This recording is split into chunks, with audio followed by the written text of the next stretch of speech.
Okay, we now have a quorum and we'll begin the Closing the Justice Gap Scope Subcommittee meeting. This meeting is being recorded, and with permission of the chairs, I will start with roll call. Tom Green, Becky Sandifer, Present. Marta Alkenbrock, Present. Judge Irma Asbury, David Engstrom, Micah Star Liberty. Present. Thank you. Kevin Moore. Here. Toby Rothschild. Here. And Patricia Scutiero. Present. Thank you.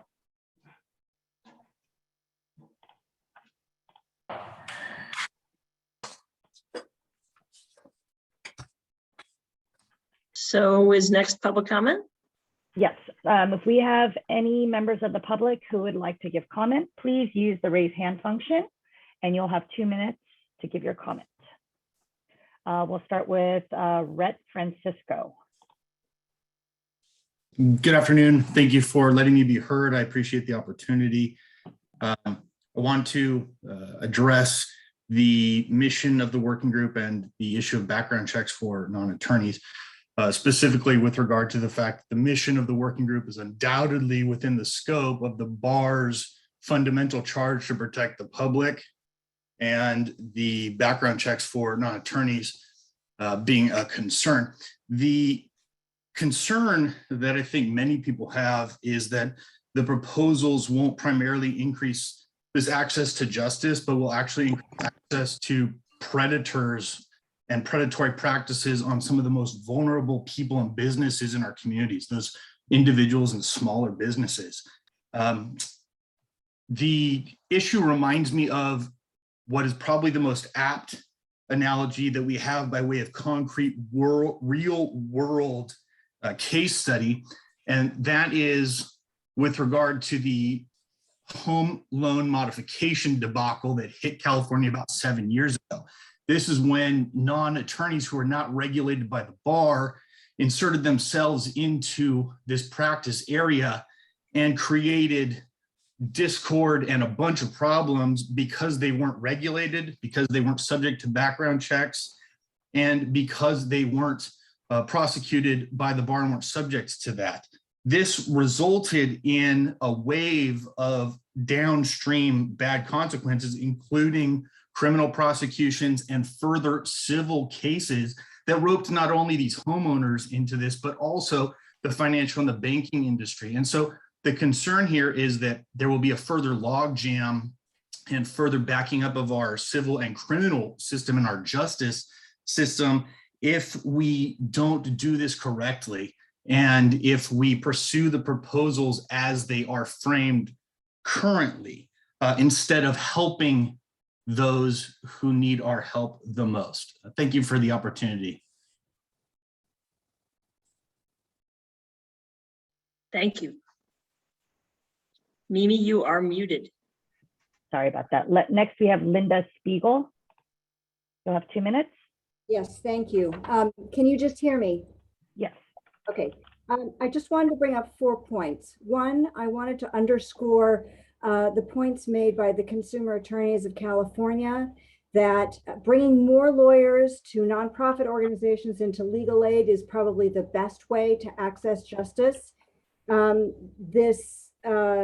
This includes nonprofits and bar associations that have attorneys that are ready to or already providing legal assistance to the underserved at greatly reduced, if not zero rates.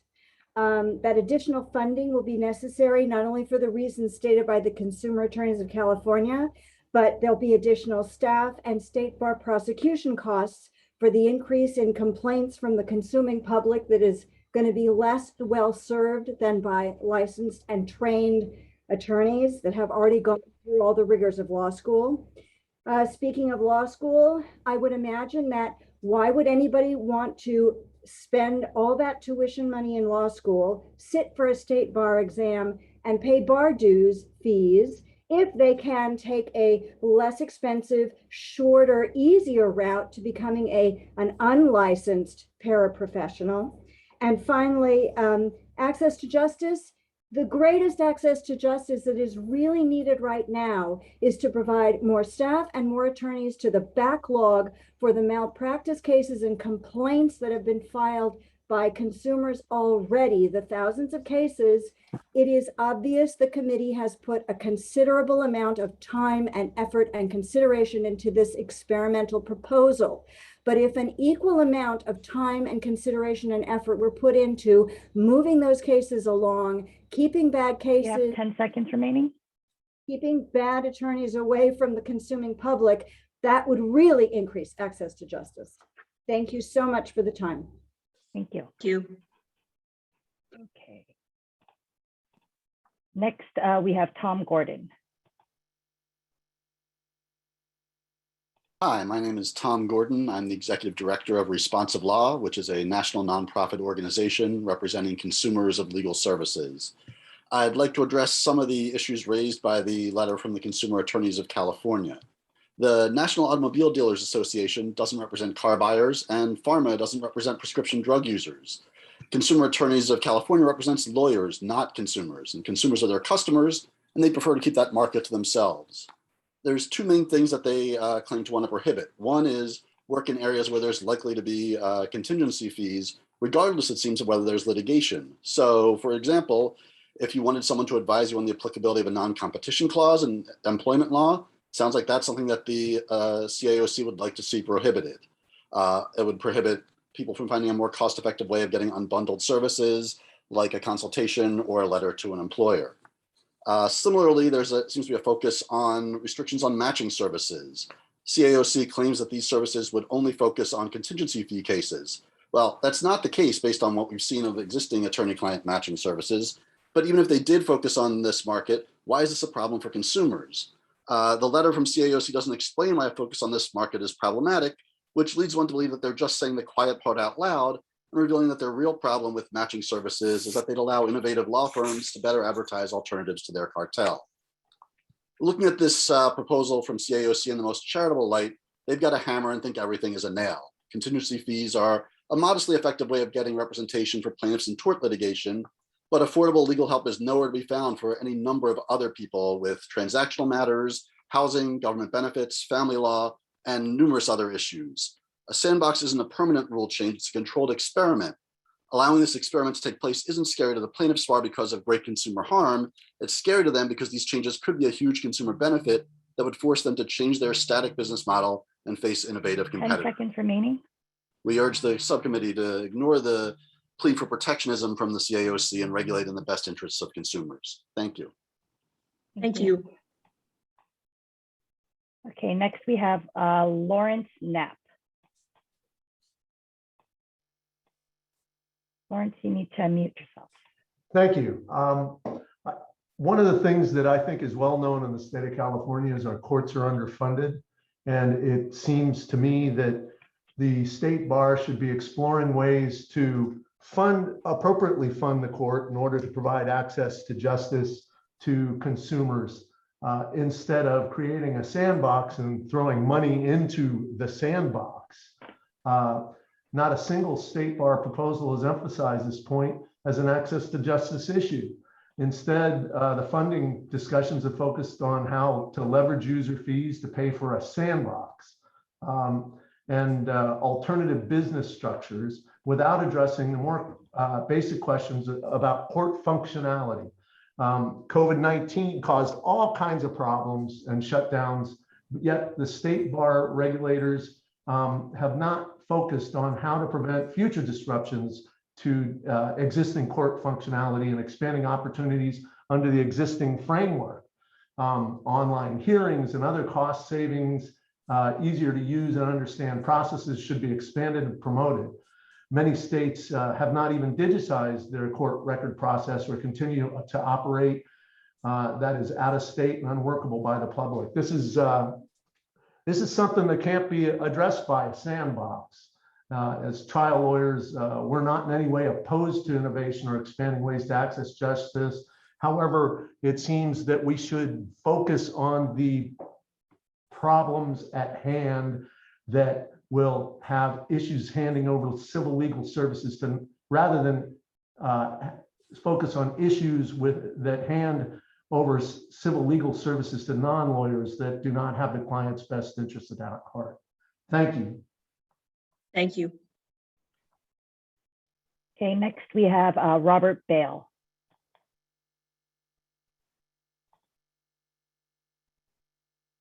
Robert, you need to unmute yourself.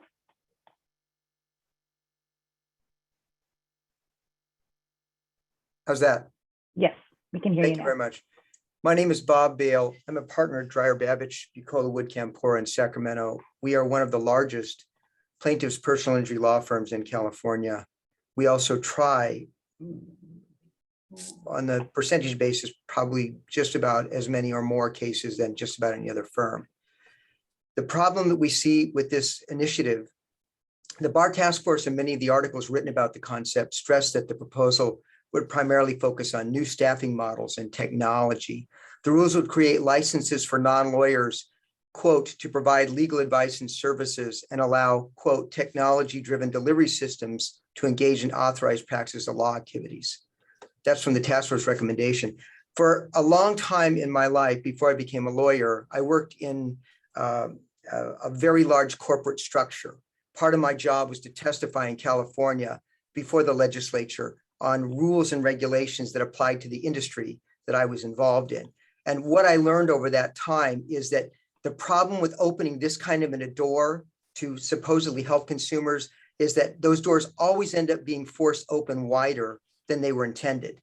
The regulation seems to depend on an approach that trusts the marketplace to provide commercial certainty, thereby incentivizing innovation to increase and improve services to clients. That's right out of the proposal.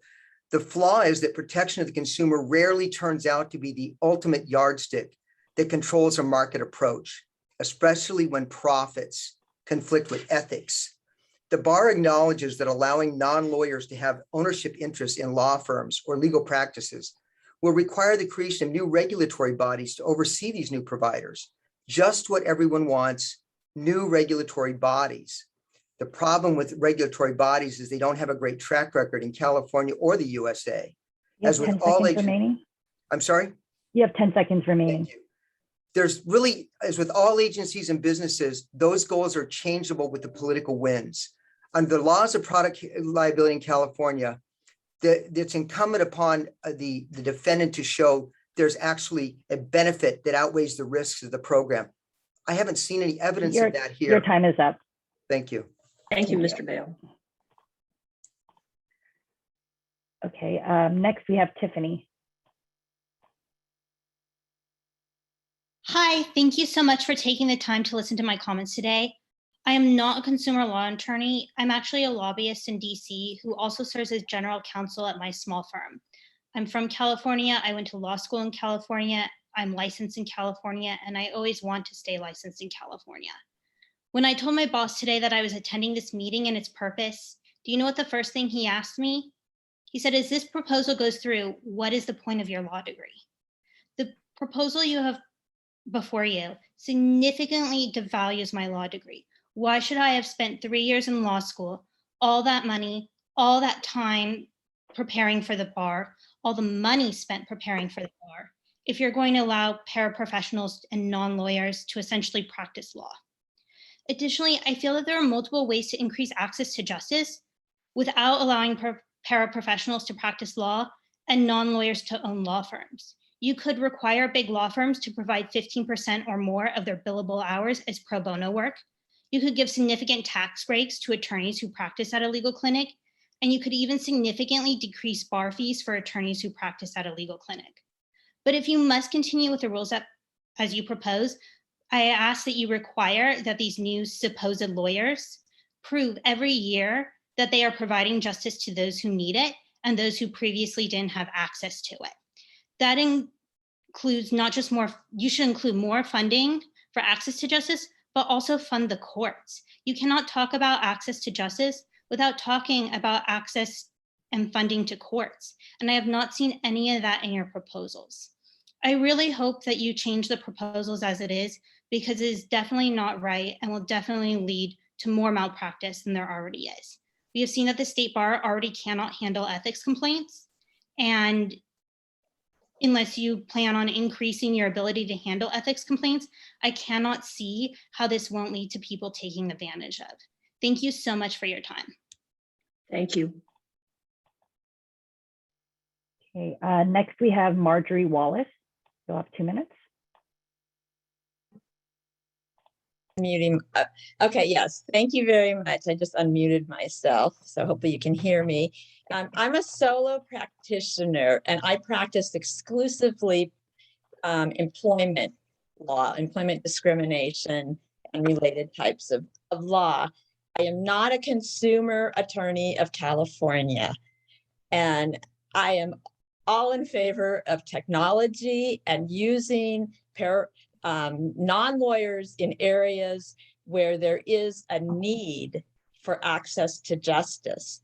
But I really look at this Sandbox proposal as existential to destruction of providing access to justice in areas where there already are lawyers providing free or low cost services. And that includes all the areas where there are contingency fee arrangements as the standard procedure, and the very essence of why we have contingency fee arrangements in those areas like employment and personal injury and other wrongful death is because that is the only way there is access to justice for the plaintiffs. And that is standard practice. And so I see this as trying to solve a problem that doesn't exist.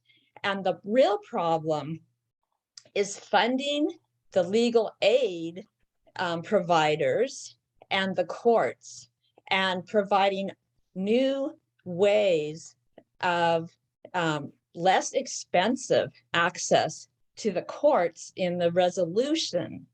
And I'm really afraid that this is going to end up You have with a 10 lot seconds more remaining. forced arbitration. So, I think there's good intentions, but it's not that, but that definitely anywhere where there's contingency fees and free legal aid Your already time is up. provided, they should be excluded. Thank you. Thank you. Next, we have Daniel Floruzan.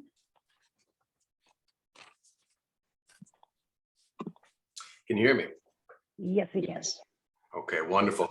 Daniel Fruzen, president of the Westside Bar Association, founder of Fruzen Law. First and foremost, I want to say to everyone who's sitting at the state bar right now, thank you. It might feel like a thankless job having a bunch of attorneys tell you what to do, and you just have to sit there and listen. But I appreciate it, and I appreciate what you guys do, and I appreciate the robustness of the California State Bar. I think the point that I'll try to briefly make is the difference between a commodity and a service. Another way I could put that is a difference between a business and a craftsmanship. I think there's a difference. Attorneys are held to a higher bar with rigorous ethical standards. This meeting, this committee is proof of that. Take into consideration the degree to which ethical scruples and the craftsmanship of law pervade the practice that an attorney has to go under. And what I think you realize is it's not something that can simply be duplicated by bringing people who are not lawyers into the business and expanding it with paraprofessionals as well. Attorneys, unlike the aforementioned, undergo rigorous training, including ethical training mandated by this very committee. And I agree with those ethical mandates. I agree with the state bar in putting out those requirements that we have MCLE and that our law schools put us through the training that they put us through. It's a prerequisite.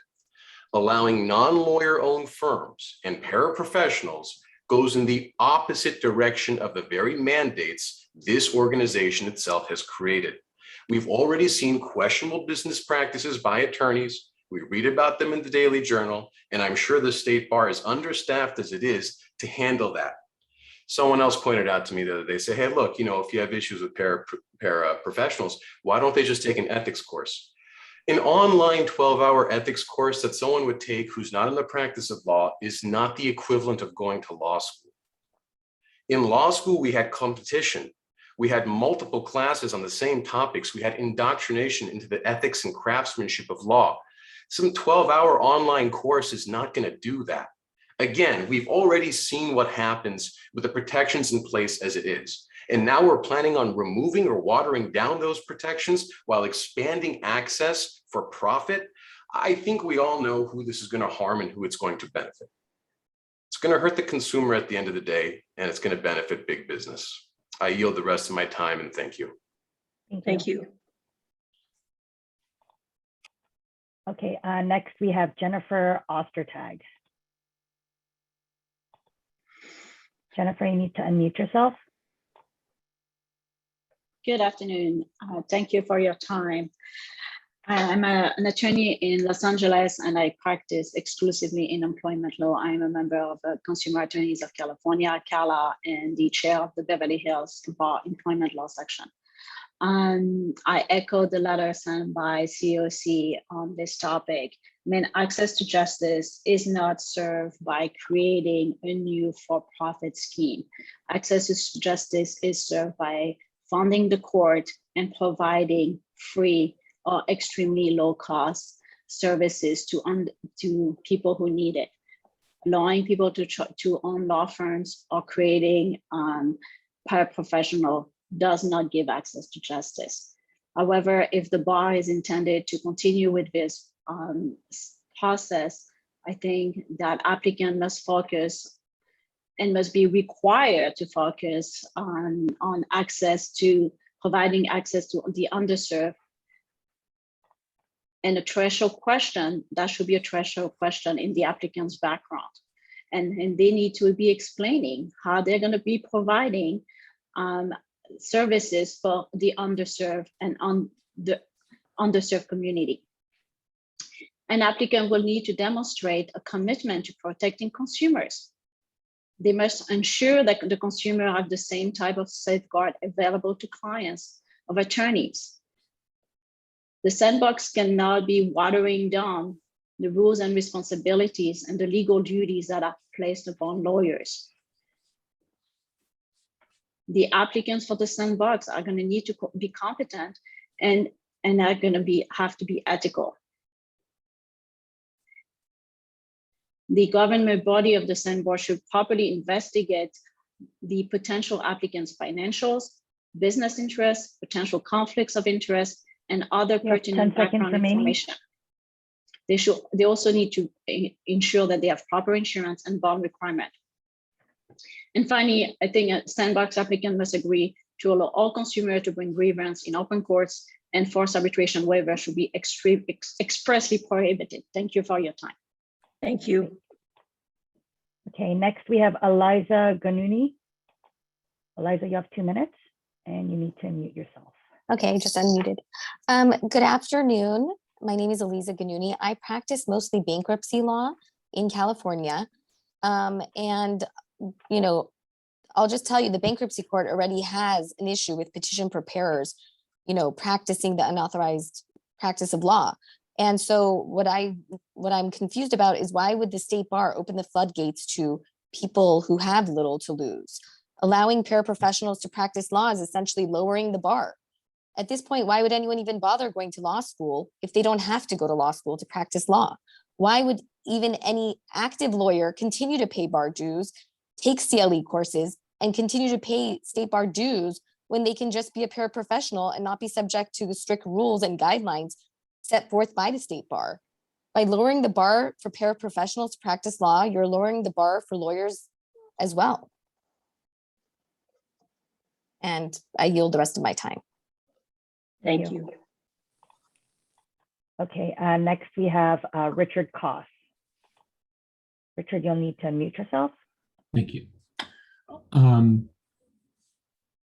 I want to bring to the attention of the committee that the professional rules of conduct in Rule 1.3 talks about a lawyer acting with reasonable diligence, which shall mean that a lawyer acts with the commitment and dedication to the interests of the client. The state's now considering offering ownership in law firms to for-profit giants and to allow non-lawyers to perform lawyer work. And I just want to know if anybody on this panel can truthfully say that these for-profit corporations allowing non-lawyers will do what is best, will do what is in the best interest of the client. I think the answer is clearly no. I do represent plaintiffs. I represent employees who believe they've been wronged. I, along with many of my colleagues, spend 2 to 3 hours per day on intake calls and consultations with these employees. And the vast majority of these consultations are without charge. We spend time speaking to clients about whether they have a valuable case. And again, they're not charged. They do have access. And my question is simply, will the for-profit corporations and the non-licensed professionals that you're thinking about licensing increase access to justice? And the answer to me is just clearly no. Thank you. Thank you. Thank you. Next, we have Noemi Esperanza. Hi, can you hear me? Yes. Okay, thank you. I am a trial lawyer in Sacramento. I've been practicing about 11 years now. And listening to the comment earlier on by Mr. Gordon is very frustrating because while I do belong to Consumer Attorneys of California, they are our voice. But the motivation for me speaking today is not, as Mr. Gordon stated, that we want to keep it to ourselves. It's the frustration over having client after client come to me, complaining about how mishandled their case was by a prior lawyer that they never saw or spoke to. So we already have an incompetency problem within our own profession. And this is not going to make that any better. And I am bilingual, I speak Spanish. So I have a lot of clients who are non-English speakers, who are the ones that get exploited the most. And I even have an example to share with you about how we already have a problem. I had a paralegal working for me that went to a firm that is pretty much a mill, who don't hire lawyers. They hire case managers who are paralegals that handle settlements and negotiations with very little oversight. And she tells me that she's negotiating cases when she doesn't have a clue as to what value is. So the problem we already have of incompetency and lawyers who are not really handling cases, why would we open it up to people that are doing it for money and for profit, who have no idea what they would be doing and they just wouldn't be doing right by the client? So I just would strongly oppose any efforts to allow more of that happening in our profession, because we will be dealing with that problem down the road. It's going to be a very big problem. And thank you for your attention, and I yield the rest of my time. Thank you. Thank you. Next, we have Arash. You'll have 2 minutes, and you need to unmute yourself, please. Thank you. I want to reiterate, and I agree with most of my colleagues that have spoken here today. I practice mostly employment and bankruptcy. And in the bankruptcy world, as my colleague Eliza was mentioning, we actually have an issue with paraprofessionals and coming into the bankruptcy world and attempting to practice law. Courts often deride seeing paraprofessionals or paralegals that provide those services. Opening those services up to the general public, I think, is going to detract from the practice of law, and it's going to negatively impact the public. The same is true with the expansion to non-lawyer ownership of law firms who put profits over the benefits of the clients and looking out for the client's best interest. We all went to law school. We spent many hours studying for the bar, spent thousands, hundreds of thousands of dollars to obtain a law degree, and continue to spend hundreds of dollars in annual bar fees. We should be held to the higher standard, and the profession should be held to the higher standard. I understand there's an access to justice problem. Increasing access to justice is achieved by providing support to attorneys, providing services to attorneys, providing benefits to nonprofits, and providing funding to the courts to allow access to justice. If organizations, nonprofit organizations, can provide services, those should be funded ahead of paraprofessionals and non-attorneys practicing law. I appreciate the time, and I will yield the rest of my time. Thank you. Thank you. Next, we have Donna Dishbach. Hello, my name is Donna Dishbach. I am a bankruptcy attorney in the Los Angeles area. And basically, bankruptcy, I think, is fairly misunderstood area of law. I think a lot of people imagine that it's just filling out a bunch of forms, and that has led to the paraprofessional problem that we have in the bankruptcy practice. The courts do regulate it. I believe the Department of Justice U.S. Trustee Program, they look at the fees that paraprofessionals charge. They require disclosures. And oftentimes, most of the problematic cases that come my way are cases that started with a paraprofessional and caused so many problems that actually made the cases more expensive to the consumer when they come to me having to fix it. The ripest area for fraud, I think, is with paraprofessionals in the bankruptcy context. We have regulations on fees in the bankruptcy code itself, on fee sharing. There's oversight by the courts.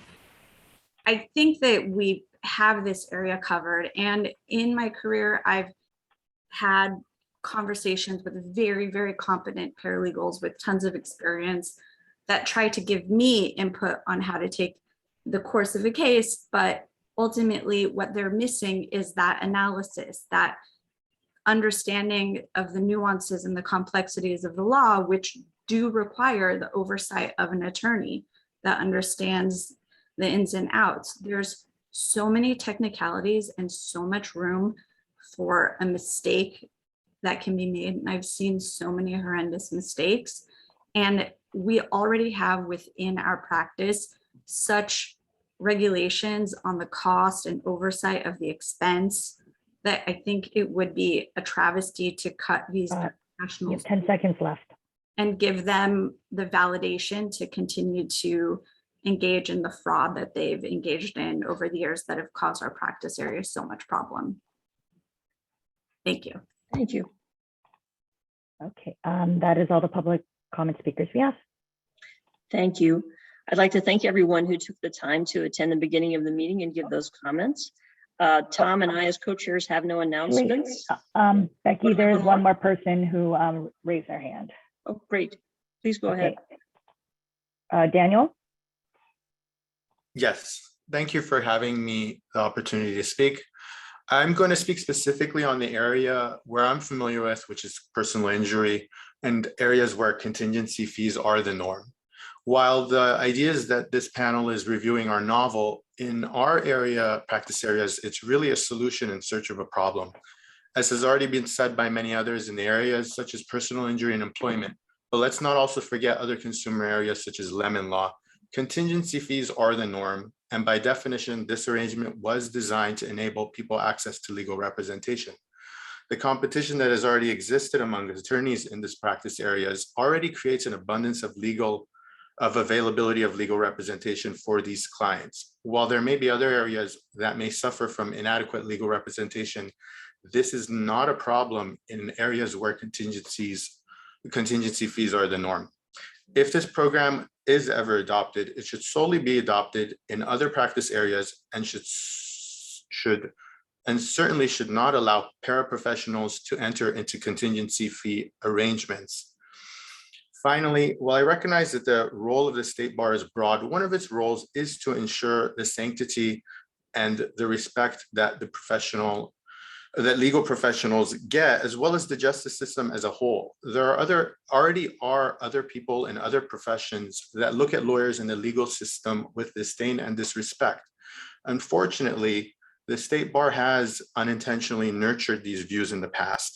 We've lowered the bar passing scores, we've lowered the barrier to entry, and the message that it sends when we take actions like those, as well as this action, is to let people of the public know that becoming a lawyer, being an attorney, the justice system really isn't complicated. It's really not hard. These people do not. 10 seconds remaining. These people do not reserve respect, and it really just feeds into the notion that people already have of the justice system, of the legal system, of the court system, and of attorneys that already exists in the public's mind. Thank you. Thank you. Okay, that is all. We can move on with the agenda. Again, I want to thank everyone for taking the time to attend the meeting and to share their feedback. And the only announcement that I have on behalf of myself and Tom as co-chairs is that there's an additional public comment which is available in the materials for the meeting from the Consumer Attorneys Association of California. And I commend that to everyone as another piece of input to this conversation. Next, we will turn to the staff report. Thank you. Just 2 quick points to mention.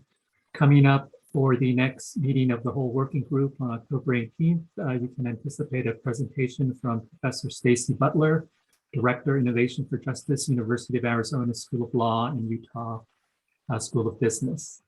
Also, I want to mention that at the last meeting of the whole working group, I mentioned that the board would be considering the report and recommendations of the California Paraprofessional Working Group, and that there would be a request to issue those recommendations for public comment. The board did act on that, but they actually authorized a longer public comment period, which has a due date of January 12th. So anyone who has comments on the paraprofessional proposals, written comment can be made to the State Bar through January 12th, and that is available at the State Bar's website. And that's all I have. Thanks, Randy. So that then takes us to the approval of the minutes from the last subcommittee meeting. Do we have any amendments, corrections? Do we have anyone who's excited to move to approve the minutes? I'll move to approve. Thank I'm you, really excited about that. I'll second if no one else is. Thank you, Kevin. Great. All in favor of approving the minutes, signal so. Oh, no, we have to take the roll call. Tom Green, Becky Sandifer, Yes. Marta Alkenbrock, Abstain. Judge Irma Asbury, David Engstrom, Approve, yes. Micah Star Liberty, Abstain. Kevin Moore, Approve. Toby Rothschild, Approve. Patricia Scutiero. Approve. Thank you. All right. Thanks, everybody. So before we get to agenda item A, I just want to do a little overview of the agenda. It's a meaty one, and I think we'll probably take our full 3 hours that we've allotted today.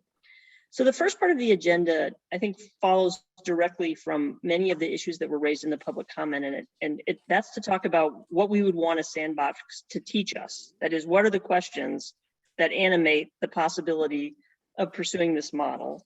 That's related to a lot of issues in the second part of the agenda, which is the question of the scope of sandbox activity itself. What's in it? What's encouraged by it?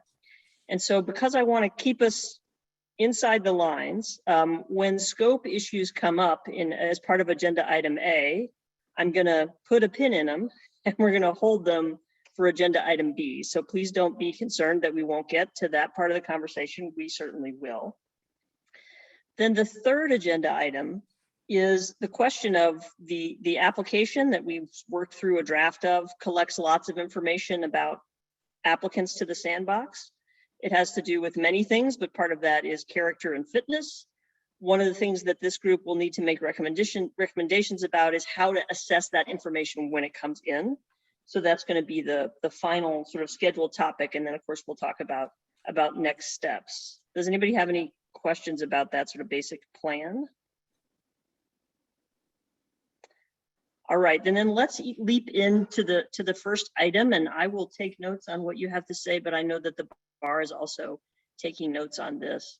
So the idea of a sandbox model, which we are charged to explore, is that you allow new kinds of activity. We're gonna talk about what kinds in part B, but you allow new kinds of activity and you collect information about what's going on with that activity because you have questions. And those questions are empirical questions. So they're questions about the world that you can answer by looking at the world.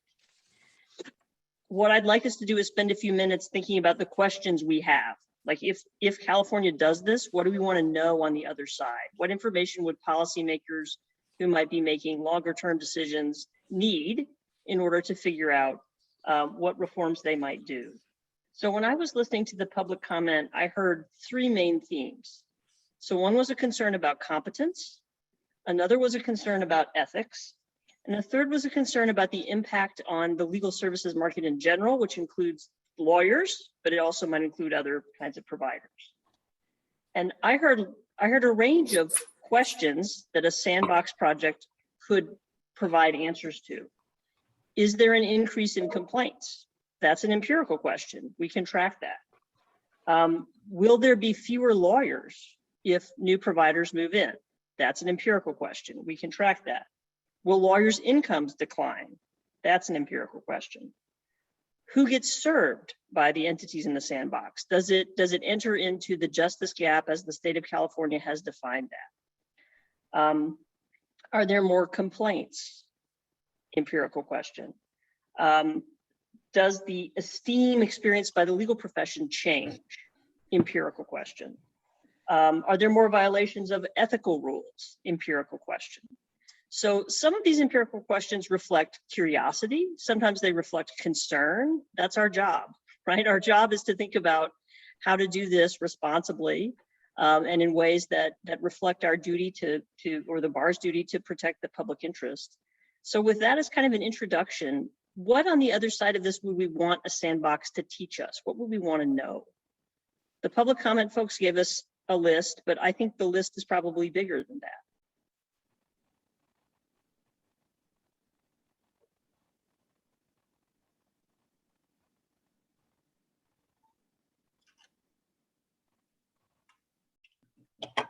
And as an experienced classroom instructor, I'm going to try the next strategy before calling on people, which is strategy number 3. The next strategy is, what are you worried about? What are the concerns that you have? So we had concerns that came up in the public comments. Are there additional concerns we want to add here?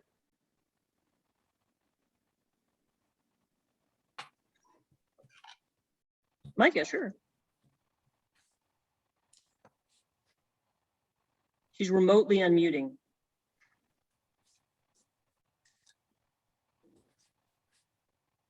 Maybe.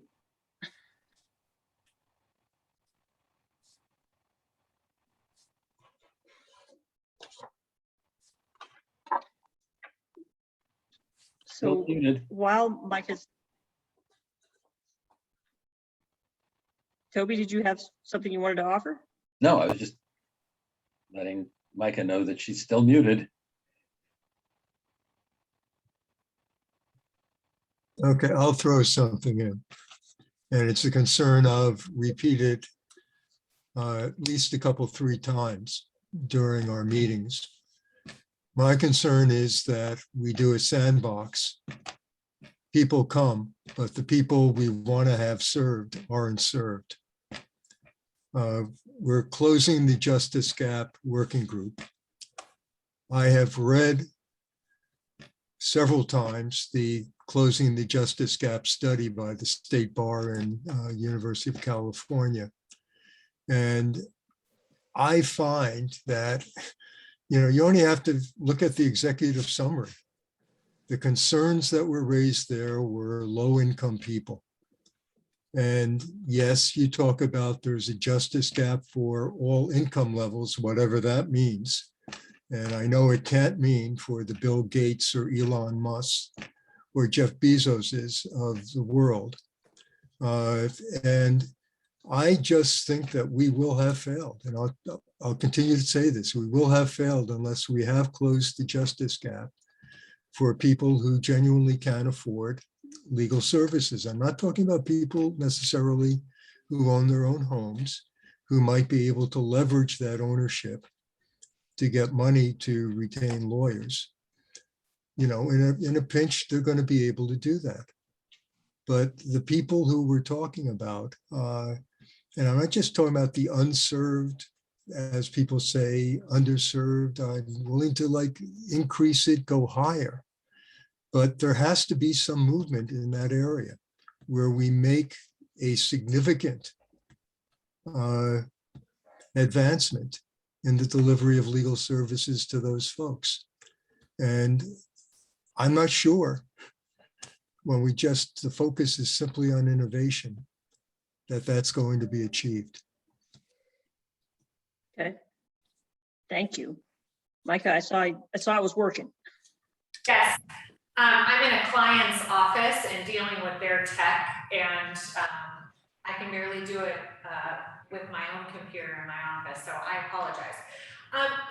My question is the attempt to gather data worth the risks to, or perceived risks to consumers? Is there any other way to get the kind of information that folks are suggesting the Sandbox would provide? Thank you for that. And now I'm going to play the that's off topic game and ask you what kinds of information well, so let me turn it a little bit. What kinds of information do you want that you think it's too risky to collect? Well, I don't know that this is the right thing that for the state bar to be doing. So I'm not suggesting I need to collect data, but you had suggested that this was one of the things that we were charged with doing. And so my question is this the only way to get the data? Is the data the only thing we're after? Like, I don't feel like we've completely fleshed out what all of the goals are. For example, it has been presented time and time again as this is an access to justice issue, but one of our committee members wrote in public comments for this meeting and said that it's not access, it's not about access. So what is it you're trying to do and why? I think those are important issues to raise, and I think they belong to two conversations. One of them is about activity that might be permitted in the sandbox, and the other is about the regulatory objective of this activity. And you're absolutely right that neither of those conversations is settled yet. And so I thank you for raising those important issues that I know the committee will continue to work on. Marta. Yes, thank you. Piggybacking on to what Kevin said, I absolutely agree that we have to, whatever happens, our goal here is to reach the underserved. My chief concern, honestly, is that we are opening up a business structure to provide legal services where, and these are completely uncharted waters. And the evaluation of the success of these organizations is going to be after the fact. And what I'm concerned about is that consumers who we want to, and we're dedicated our careers to help, will not be helped. And as aptly pointed out in the public comment section, there are often consumer lawyers or people and other lawyers as well, probably across the board, that often get cases that land on their desk that are a mess because somebody else had them beforehand and royally screwed them up, much to the detriment of the client who was trying to get justice for whatever problem they may have had. So if we widen the doors, and if we let the proverbial and overused example of the fox into the hen house, just how many hens are going to be killed before we decide that's not enough? So this data that we're collecting and we're looking at after the fact, what do we do with that, with the people that have now lost whatever right they may have or have had, that they brought to a alternative business structure or to a, paraprofessional or whatever we are doing? What do we do with that? Because I would imagine if it was one of our family members, we'd have a great deal of concern. But now we're talking about, at this point, faceless members of the communities that we all are, sworn to protect, that have now just gotten, pardon the expression, royally screwed. So that's really my concern. And then I have another point that I just want to put on the table. The Adels report brought up a lot of issues that nobody seems to be studying and even taking a look at, including simplifying court structures, adequate funding to pro bono law firms that are tasked and that do very good work for very hardworking people. Actually, Bernie Sanders ran a campaign that was very successful for president and got a lot of support for free education for the population of our United States. And I know that there was kind of short shrift to that in the report, But these are things that I think everybody can galvanize around and actually spend a lot of time looking at, studying, and trying to figure out how those things that we know are successful could actually help the underserved. And that is something that, you know, as an aside, and maybe this is way too Pollyanna, but I'm sorry, these are things that I think we could get behind. Simplifying court processes, self-help kiosks, etc. Adequate court funding, which was also brought up during public comment. These are things that I think need to be explored before we rewrite and potentially hurt the very people that we're sworn to protect. Thank you. Thank you. I heard a couple of things there. One of them is another issue that I think this group is planning to address, which is what to do with back-end harm, how to handle compensation, remedy, whatever that's going to be. That's something that this group has yet to work its way through. In terms of empirical questions, I heard another one that you asked, which I think is really interesting and important, which is how does the sandbox compare to other ways of trying to solve the same problem? Simplifying court forms, expanding access to traditional lawyers, whatever we might try. I think that's a really important thing to try to understand. Micah. Oh, you have a raised hand.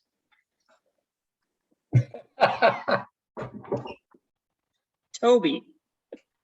Let me take a look at it from another end, and that is one of the things I worry about is what happens at the 5, 7, whenever this process is designed to end, and what will happen to the data. Will there be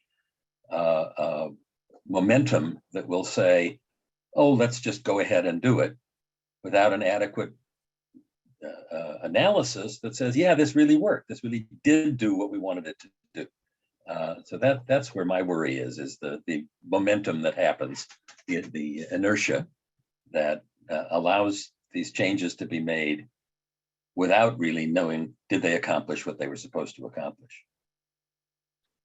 Which is a great point, which would suggest we would want to have in our imaginary dream world, a definition of success that had some components from the beginning, right? So what are the things that we want to achieve?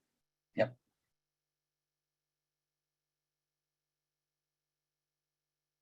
Any other questions?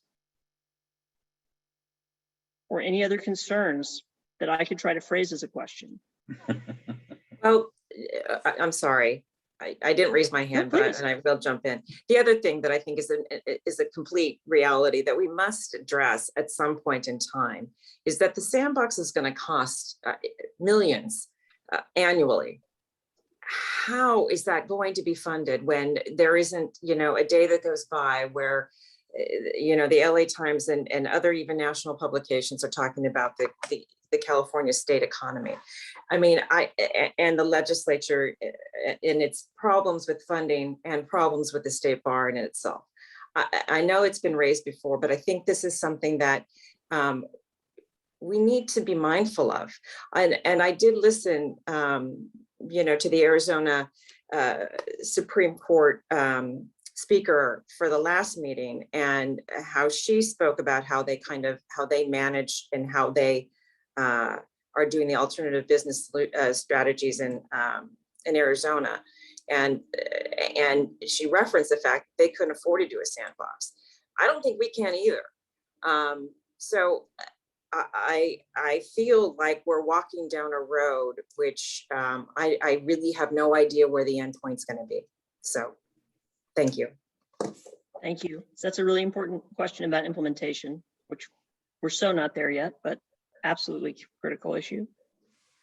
Any other questions or concerns or hopes?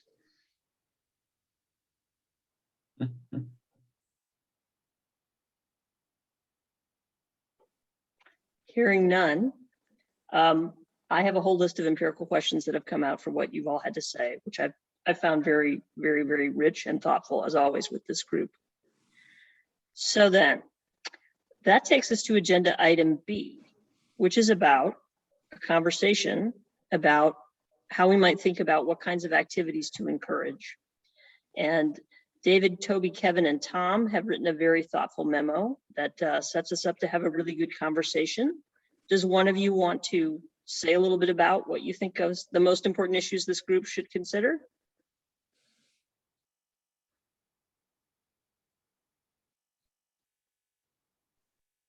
And I will call on you if you don't talk.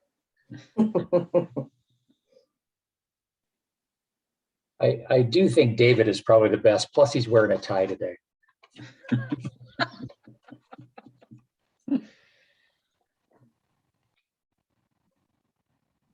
Does that mean I have to talk? Yes. You've been designated. Well, I hadn't realized I was going to present this, but I will. I'll do it on the fly, but I'll do it really briefly. The memo kind of speaks for itself. It has a set of proposals that we put forward with some humility as a way to spur some conversation and to lend some concreteness to our deliberations. And so that's the first part of the memo. You'll see there are, I guess, 9 concrete proposals that we think make sense as a way to scope both eligibility, or I guess entry and eligibility for the sandbox. And then we have some notes and discussion items that follow, but let me just put a little bit of order on top of those 9 proposals.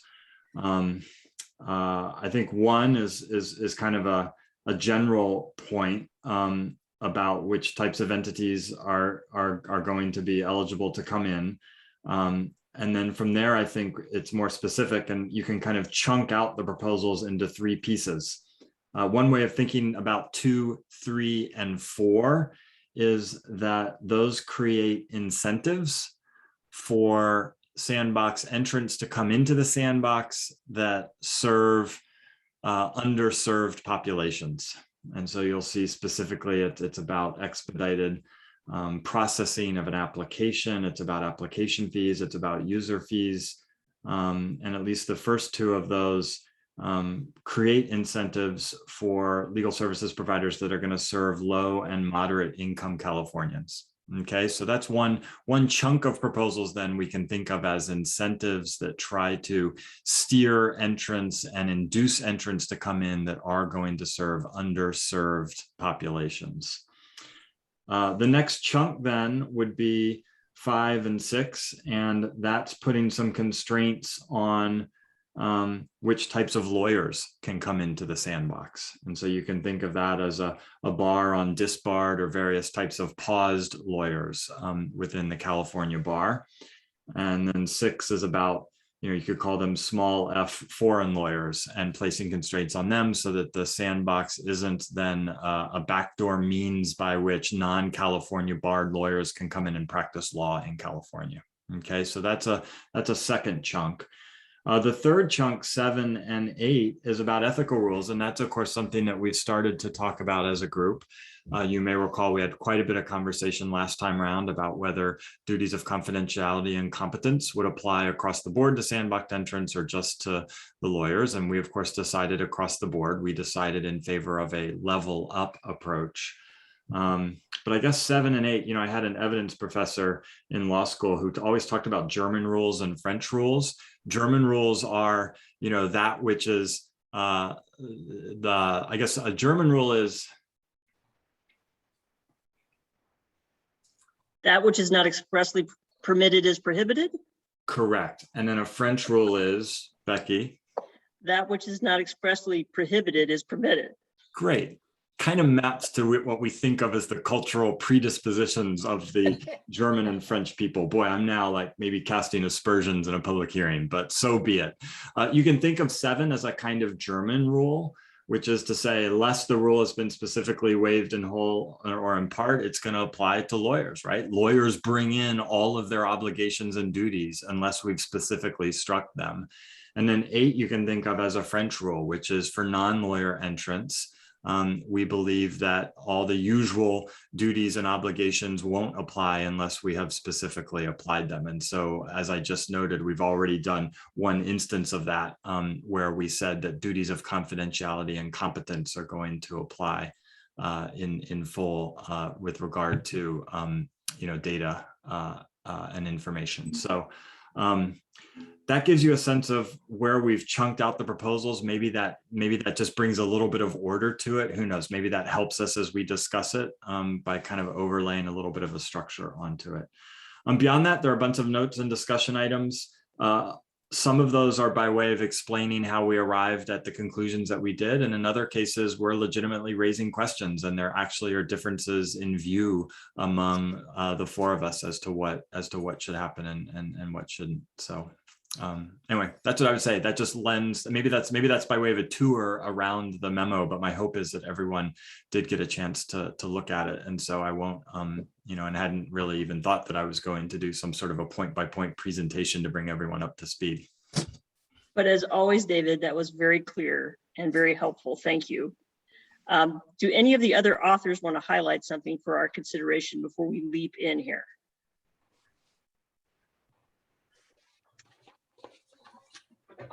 All right, then. I'm going to make a proposal, which I can always, be talked out of, but that David has very nicely chunked these different issues here. And I think perhaps, given the conversation that we've had among this group and the public comments, we might start with the 2, 3, 4 chunk, which is about setting up incentives for activities that would serve the currently underserved. We might think about 2 questions there. One is, how do we feel about doing it that way, right? So opening the door and then encouraging certain things to come in. That's one question. Let's start with that. What are folks' thoughts on that? The incentives approach.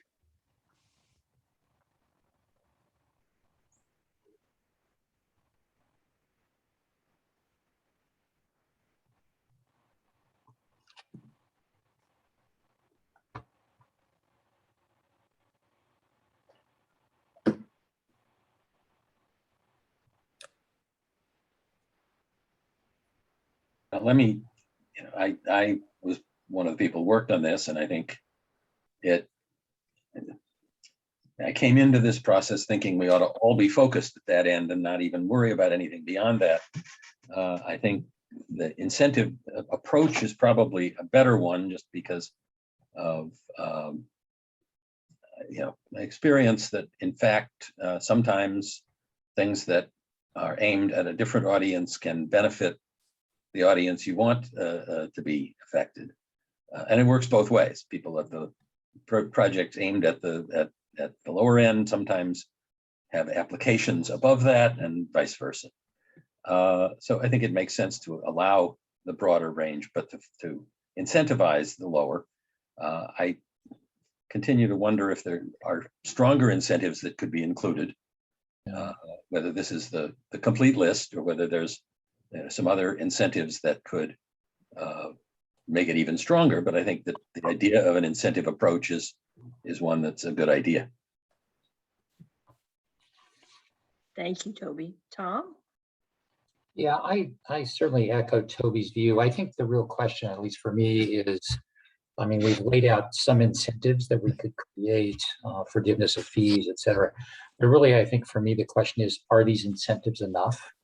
This would be providing services to people that can't pay as much as others, et cetera. So I think the question will be, is there something more we can or should do to create an incentive for a nonprofit to put together the money it needs to first offer a new service and to help pay for it? But I think this is certainly a way to square the circle in terms of focusing us on what at least I believe to be the most important aspect of this, and that's the service to low and moderate income folks in California. So this is an important step in that direction. Thanks, Tom. Yeah. Other folks have thoughts here? Okay, I'll speak because I favor incentives, but I have the same concerns that both Toby and Tom have expressed. I know we all signed on to the memo, But part of the thing is none of us can come up with anything better.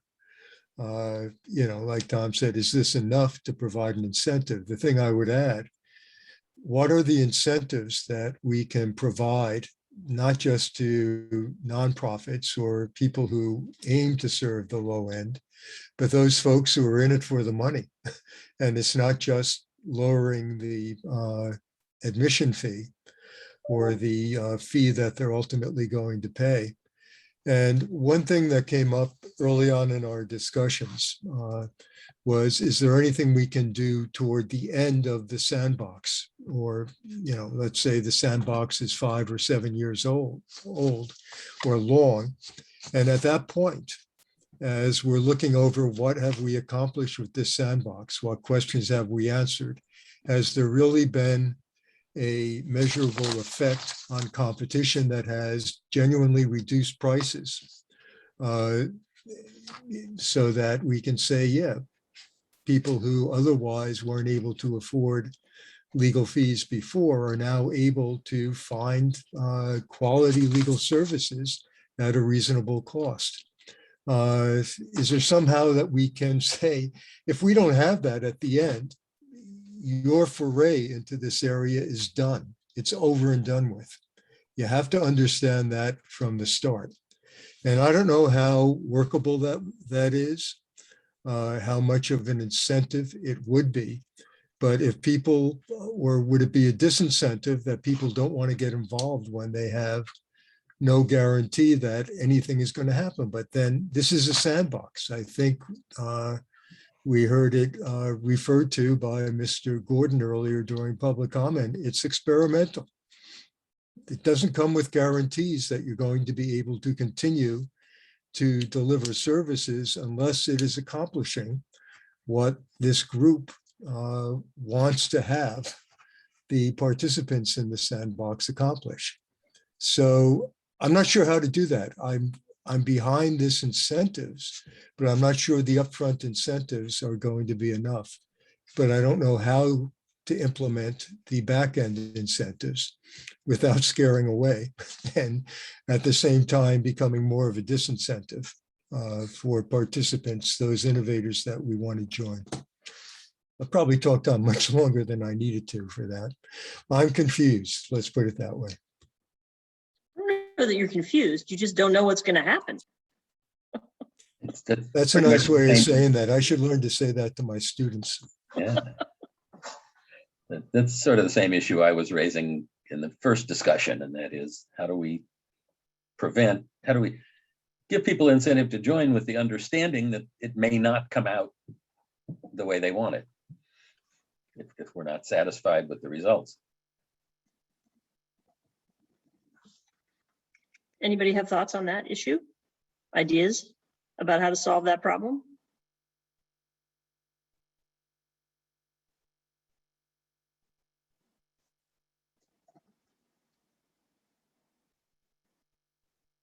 So I'm going to be bold because you're all being so quiet. Without taking there's no formal proposal on the table, but if we were doing a little informal poll, is there anybody who would object to the incentives route, setting aside what they might be, right? But that we would provide, this is a very carrot focused model. Is there anybody who's concerned about carrots?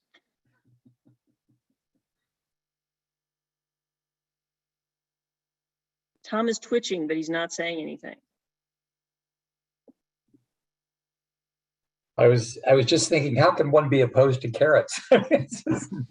But one guy's view.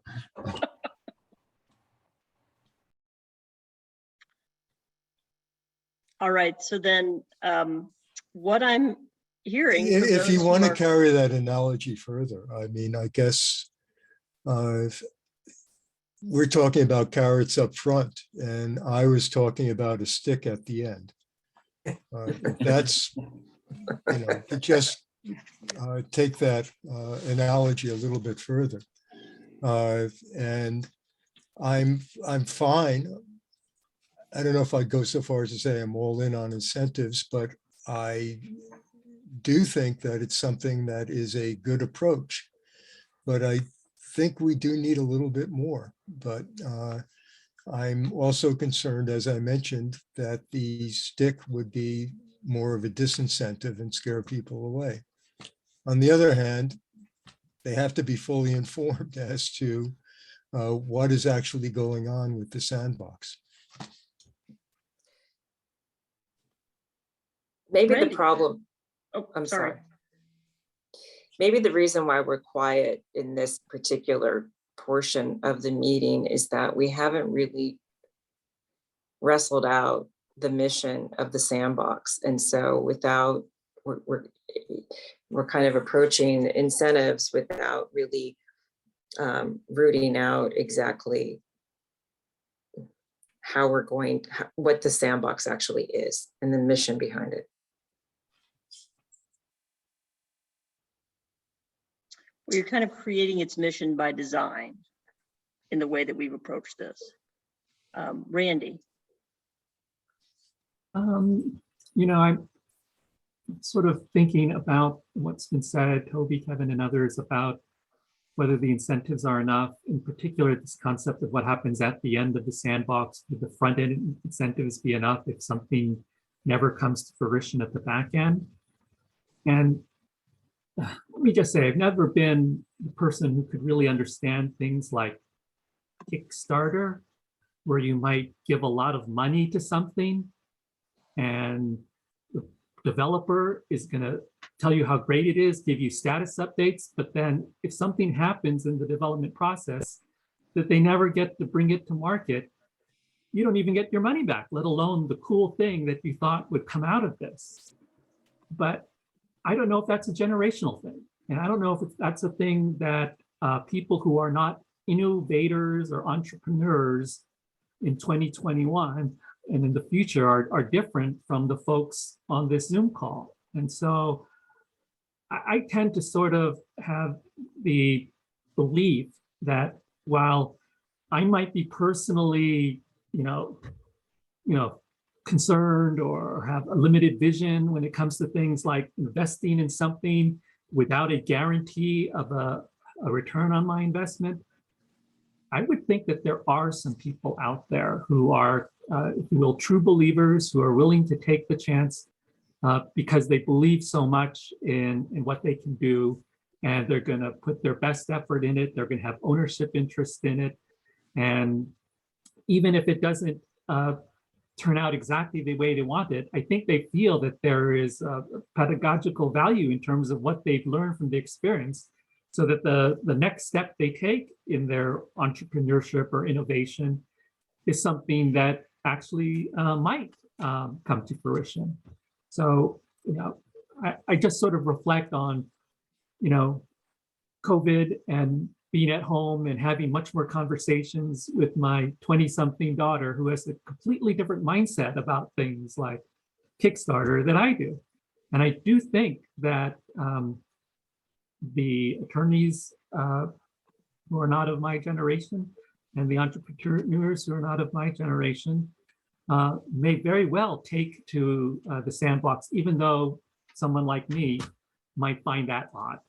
Anyway, that's just my observation.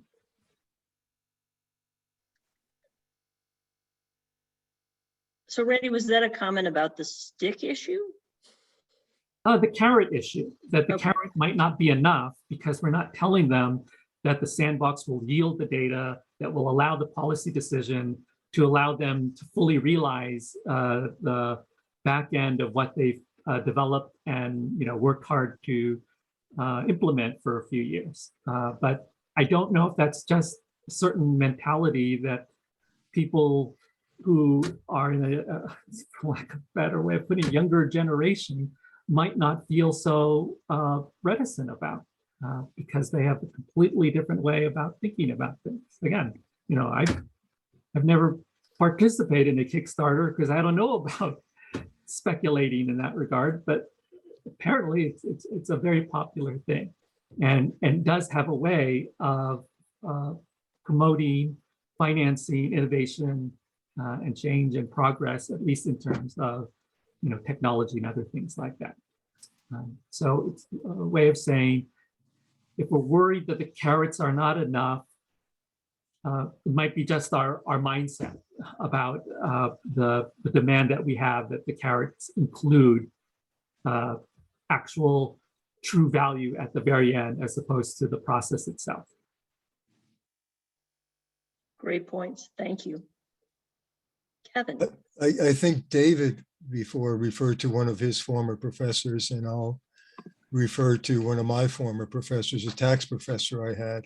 He said you could divide the world into two kinds of people, entrepreneurs and working stiffs. And he looked around the room and said, you all here in this room going to be lawyers, you're going to be working stiffs. You're going to be working for a salary or for an hourly fee.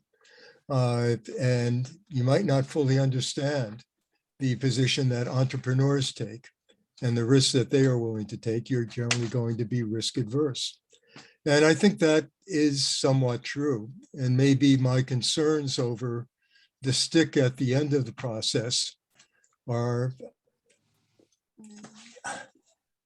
fully thought out, but they might not be realistic for someone who is willing to go in and take a chance with you think they have a novel idea.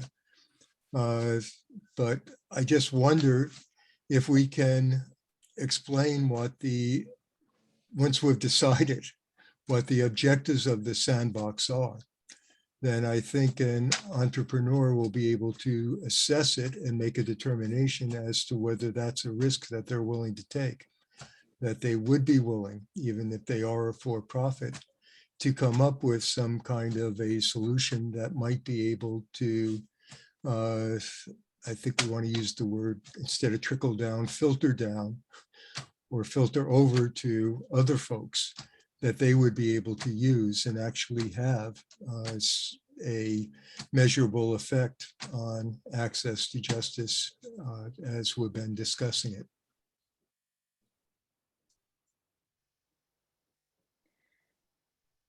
So let me pose where the conversation is to the group this way.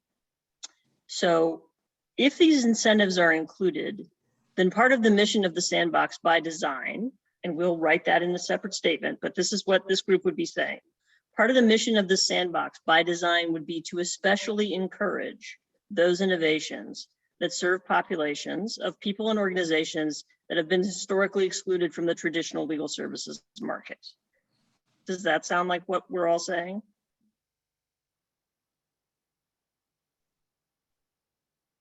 I think it's low and moderate income is the phrase that we used in the memo.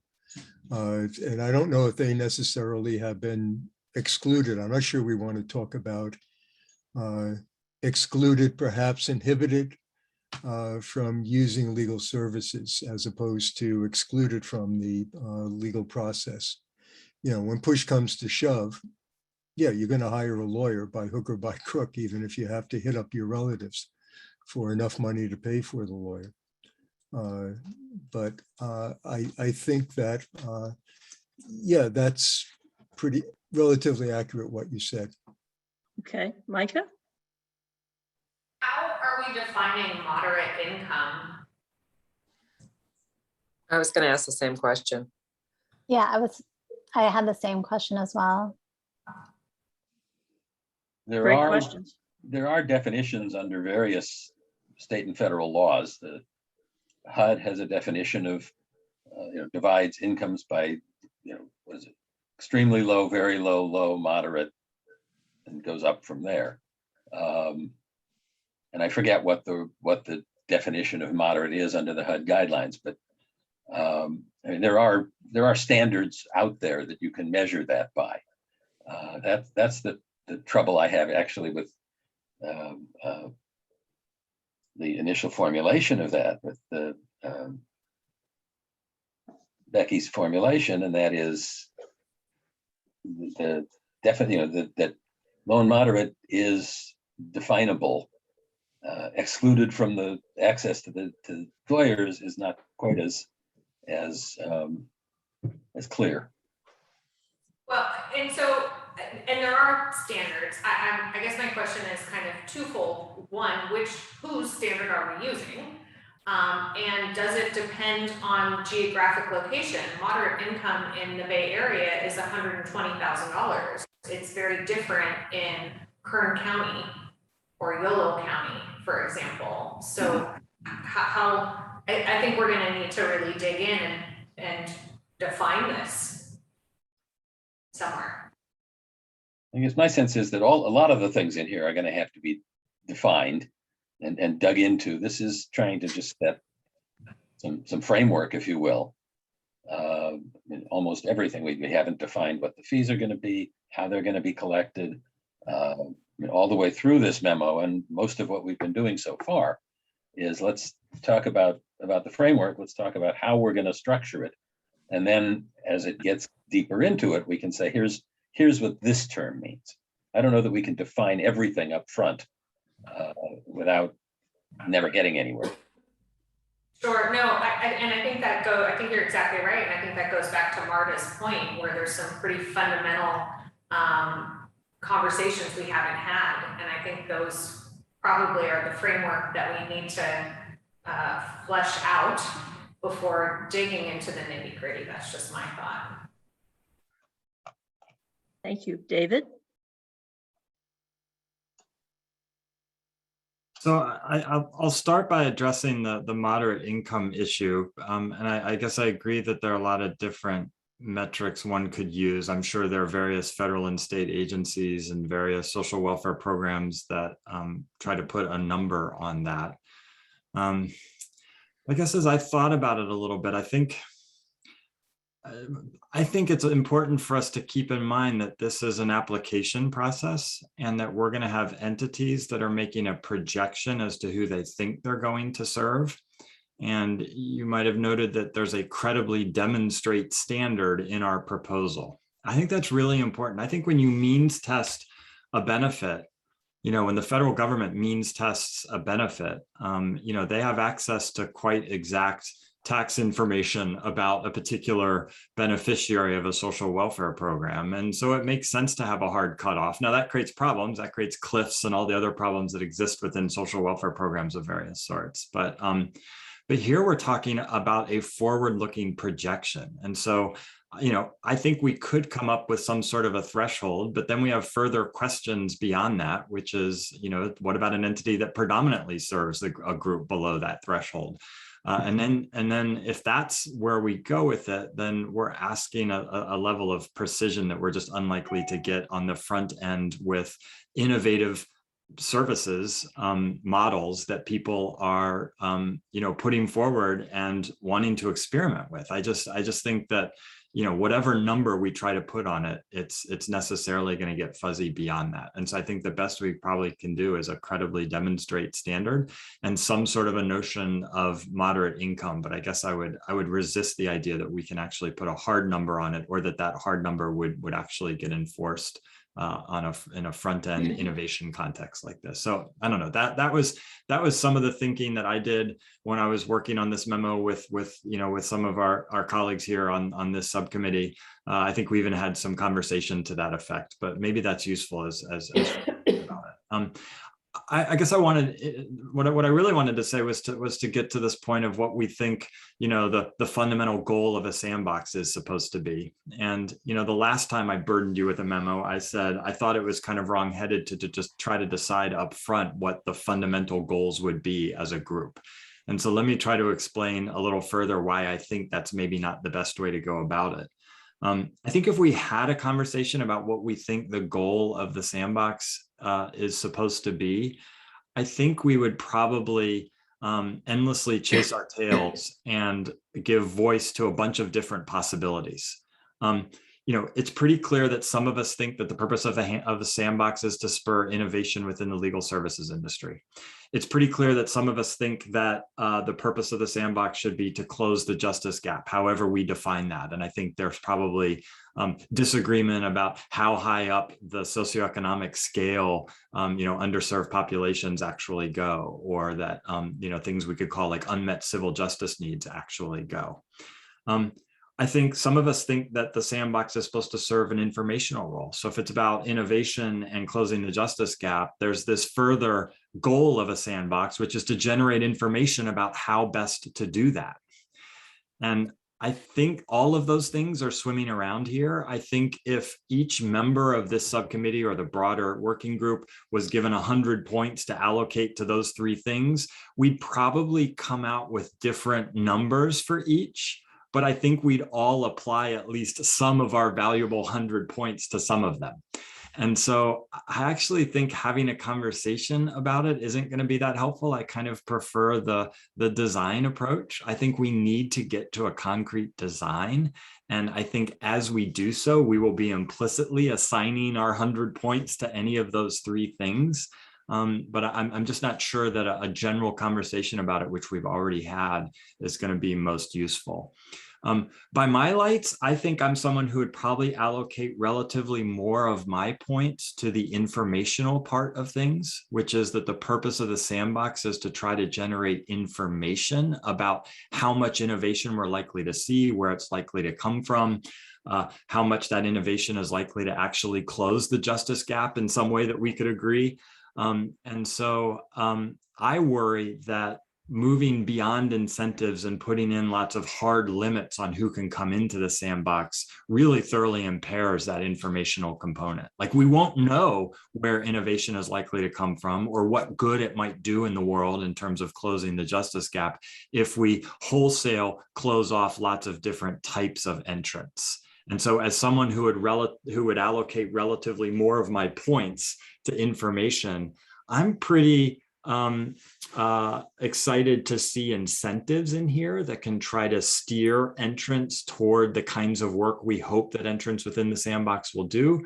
But I'm pretty against lots of hard-edged rules on the front end. And so that's why I think 2, 3, 4 are kind of a no-brainer, but not everything that we should do. We obviously need to think about lots of back-end things. And I think that's a point we make in the memo as well, which is we should really see what the SAGE committee or subcommittee is doing and what we're doing as kind of part of a whole.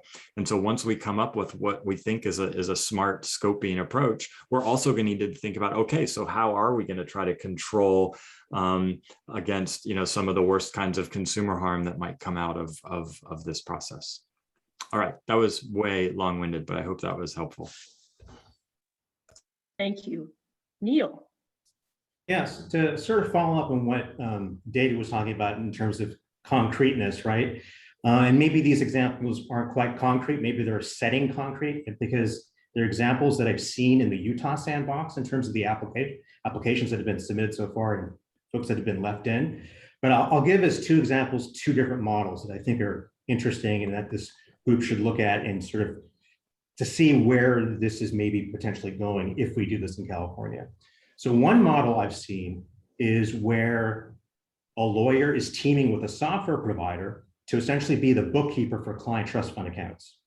So the bookkeeper will take in all the settlement money and all the expenses related to the litigation, and will then be the bookkeeper for all the various clients that the attorney has. And all transactions are made by the bookkeeper. And the bookkeeper in exchange gets a small percentage of the attorney's fees. So that's an example of a model where you would think that ideally in theory, that kind of model would probably be much more likely to avoid the Tom Girardi scenario or the Michael Avenatti scenario, where you have a third party being the bookkeeper and the third party essentially is a software app that then does all the transactions. And in that respect, right now, under the current rules, Rule 1.15 puts all that bookkeeping responsibility onto the attorney. And then the part that's the fee sharing, 5.4, is something that could only exist in the sandbox. Now, that kind of paradigm, that kind of model that's in Utah right now, it's not clear whether or not that would actually, serve low and moderate income folks. It's clear though that if it works out and it works properly, in theory, it's a strong addition to consumer protection to avoid attorneys from stealing and raiding client trust fund accounts. Another model is one in which lawyers again pair with software providers. And in this model, what's going on is the software provider is generating software that essentially crowdsources the ability for folks to report phone call spam. And that information is then taken by the software, given to the attorneys, and then the attorneys can then pursue the spammers. And that is another form of consumer protection that enforces anti-spam laws. But at the same time, it's not very clear whether it will actually serve low and moderate income Californians. And then in the sandbox itself, that's in Utah, there are other projects that seem much more clear that they are aimed at serving low and moderate income Californians. So my only point here about all this is that at least we now have some sort of idea of what's happening, at least in Utah. We're seeing what applicants are going into that sandbox. We're not seeing the results yet, but at least we have some idea of what kind of innovations are coming into that box and what's being tested. And if I were going to infer what you would say about incentives, you would want to be open to things that might increase consumer protection, even though the specific clients served might not be low or moderate income people, right? So if spamming stops because there's successful anti-spam litigation, everybody benefits from that eventually, even though they may not have all been served by that specific entity. Did I get that right? Right. Again, this is all theoretical, but at least now it's starting to come into some sort of concrete, solid form. Because I can see that there's a big struggle here trying to figure out what certain things are going to look like coming into the sandbox. But right now we do have a semi preview of that, at least in Utah. Again, I'm not saying that these things are going to wind up being successful, that they're going to be wonderful innovations, but there are models that are being tested. Great. Are there further thoughts on the incentives model?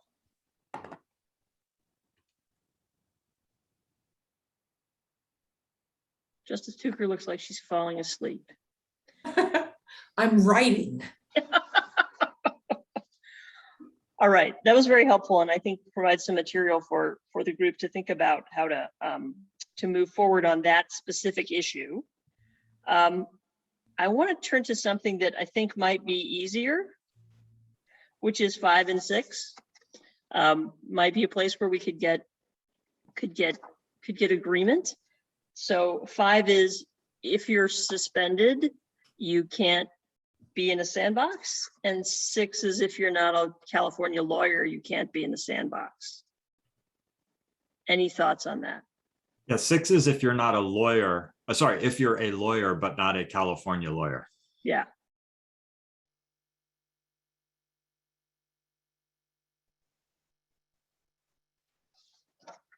So no disbarred lawyers, no Texas lawyers. Didn't we already do a shorter version of 5? Yes, we resolved that they shall not be in the sandbox. Micah. What is? Oh, sorry. Micah had her hand up and then Marta. Thanks. Just quickly on 6, concerned that we're going to have kind of 2 sets of standards or 2 sets of permission to be admitted. If someone is not a California lawyer, but a lawyer somewhere else, they can't participate. But if someone is not a lawyer from anywhere, they can participate. Is that what 6 is suggesting? That's how it reads to me, but I'm going to bounce that to the drafters. Okay, I guess my overall comment would be, I don't think we want to disincentivize. I mean, we don't want to let in necessarily lawyers who would be practicing law if they're not licensed in California, but if we're letting in humans who don't practice law, that just doesn't seem fair. I don't want to have a higher bar for folks if they're out-of-state lawyers than we would for people who are not lawyers at all. Thank you. Randy? So I just wanted to mention one thing about 5 and one thing about 6. And in regards to 5, we did already talk about this, but one thing that might bear a little tiny clarification is that the restriction, I think, that was intended, and Toby's here, you can speak to it, I think he worked on it originally, but this restriction, I think, was aimed at persons who are not entitled to practice law status at the time that they're seeking to have a role in the sandbox. And so certainly there are attorneys who get into trouble, they might be under actual suspension, they might be disbarred, but then they successfully reinstate. And even more to the point, there are attorneys who might have been enrolled involuntarily on inactive status because of a health issue.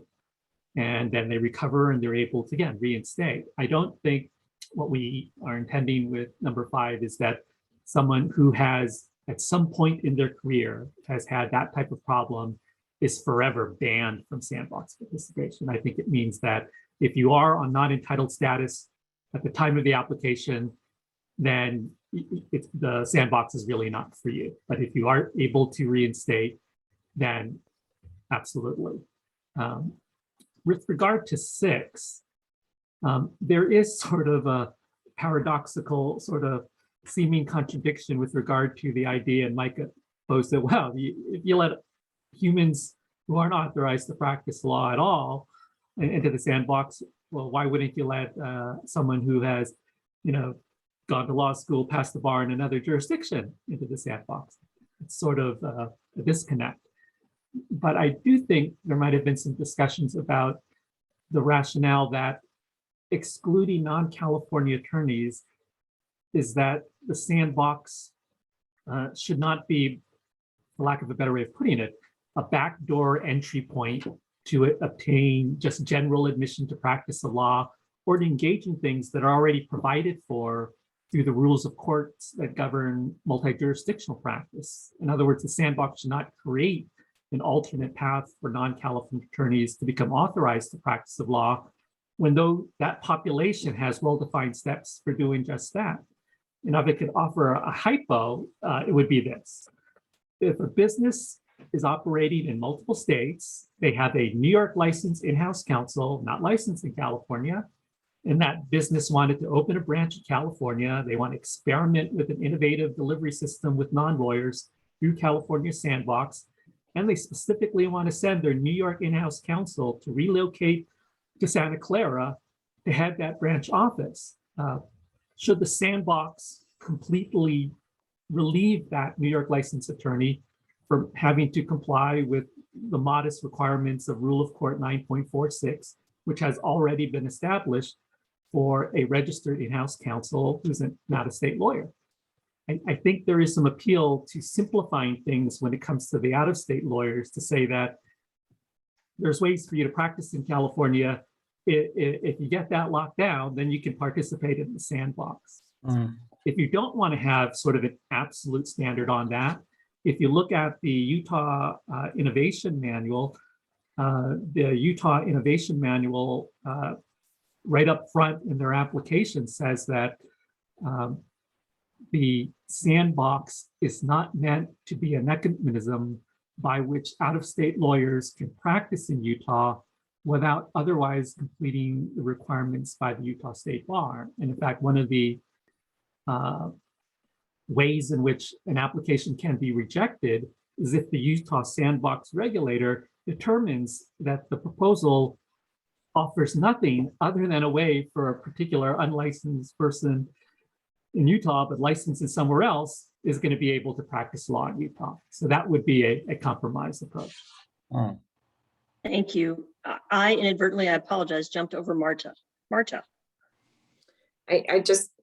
My question was really so simple. I don't understand the language managing legal service provision. I imagine that's coming from something, but I just don't know what that means. So it's in both 5 and 6, the last line of both. Managing legal service provision. drafters, do you want to offer some clarification there? I can take a crack at it. Let me take several of the pieces.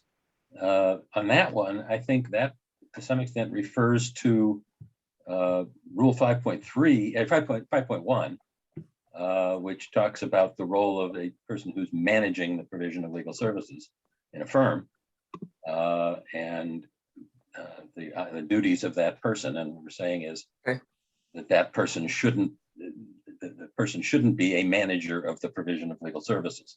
That doesn't mean they can't manage some other part of the operation, but they can't manage the delivery of legal services. In terms of 5, I think it was always intended that this is not a lifetime ban. And the only slight change I would make to Randy's comment is that if someone fits into one of those categories during the time that they are in the sandbox, that would then exclude them from the sandbox. It's not just at the time of admission to the sandbox, but during the entire time of the sandbox, that somebody cannot participate in a way that's indicated there throughout the life of the sandbox. And in terms of the other language, the wording of not authorized to practice law by the state of California, that was specific reference to not just admission to the state bar, but also the rules of court, 945, 946, 947, the whole series there that of the multi-state practice rules, to make sure that, as was said, that this isn't a backdoor, that if somebody wants to come practice here, there are lots of ways they can do it, including the temporary practice rules, this whole series. But this would be just, again, not providing a backdoor to open California to anybody who wants to come in and practice here, whether they've been licensed, when they're licensed somewhere else. Thank you. Micah, did you have another contribution? Yeah, so when we first talked about 5, I did not understand that we had agreed it was just during the time of application or during their participation in the sandbox. And I don't read that language to say that. So if that's what's being proposed, I agree with Toby, that language needs to be changed. And I wouldn't be in favor of that. I think that if people have been disbarred, it's a very high standard. It doesn't happen all that often. I don't think they should be participating in any stretch of the imagination. And going back to 6 and the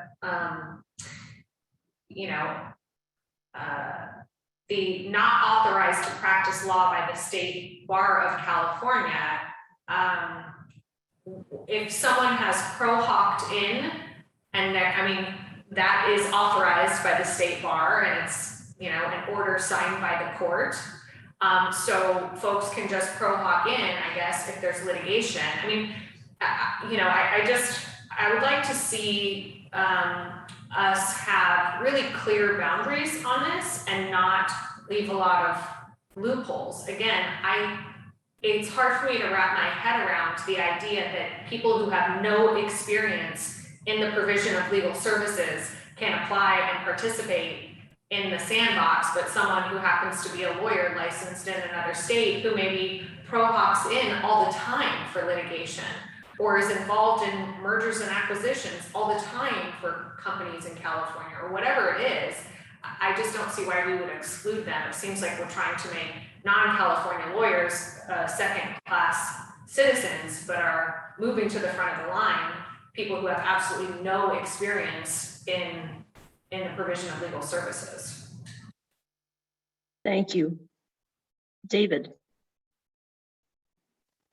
So let me lay out a little bit of thinking about 6. So I agree that 6, it's in there. It's in the proposal on a memo that I signed. I agree that 6 should be in there and that it's important to avoid what Randy referred to as the back door, whereby non-California barred lawyers can use the sandbox as a way to practice law within California. I further agree, though, very much with Micah that there's a tension there. And I think as we design the sandbox, we have to try to, we need to reckon with those sorts of tensions. By the way, we should also try to avoid creating incentives for sandbox entrants to not have lawyers as part of their organizations or as part of their business models. I think that would be wrongheaded. I think we should avoid those sorts of incentives, and that's something we treat elsewhere in the memo. I think, where possible, we should want lawyers to be involved with innovative new service delivery models, because lawyers bring an ethical sense and an understanding of how to go about it. Okay. So I guess I agree with Randy. I agree with Micah, but let me now offer a frame for how I think about this, which is I think of the sandbox as principally, though not exclusively, about generating information, right? Remember I said if I had my 100 points to allocate, I would probably allocate relatively more of my points to information and, trying to generate data that we can use to test a bunch of hypotheses about how we might close the justice gap. And given that, I think 6 starts to look more rational to me, even given the tensions that Micah pointed out. Like, I actually don't think it's an especially interesting empirical question whether letting Minnesota lawyers practice law in California from afar is going to close the justice gap. But I think it's a very real and important empirical question as to whether letting non-lawyers in California practice law, paraprofessionals of various sorts, legal technicians that we think might be competent to provide legal services within very particular legal silos, evictions or domestic violence restraining orders or what have you. I think it's a very real and important empirical question to ask whether that might be done well by non-California barred individuals. And so once we think about the sandbox as an informational vehicle and as a way to create an experimental space where we can try to get better answers to key questions, I think that tension that Micah is quite rightly noting in 6 is actually much easier to resolve in our heads. Thank you. Justice Tucker. I agree with Micah and others that we don't want to uniquely handicap out-of-state attorneys, and that we also want to avoid having the sandbox be a backdoor for out-of-state attorneys to practice. I think part of the problem is we haven't come to resolution as a larger group about whether or not we're going to allow sandbox entities that have absolutely no attorney involvement at all. So it's a little hard to know exactly how we scope this, but one possible reworking of number 6 that I think accomplishes both of the goals that I just embraced would be to say attorneys who are not authorized to practice law in California may not provide legal services through the sandbox, except to the extent that non-lawyers may participate in providing legal services. So in other words, it's not a backdoor, but if we're going to allow, in Micah's words, any human to do it, we're not going to exclude people licensed only in the state of Minnesota. I also want to offer a comment and something of a counterpoint to David's emphasis on the importance of information gathering in the sandbox. I don't want in any way to discount the importance of information gathering, but consistent with several people who talked about, and I think to use Marta's phrase, how many hens are going to die when we let the fox into the hen house. I think we could think of the experiment here not as let's throw the doors open and see what works and what doesn't work, but let's design what we think will work, which is a more moderate scoped sandbox.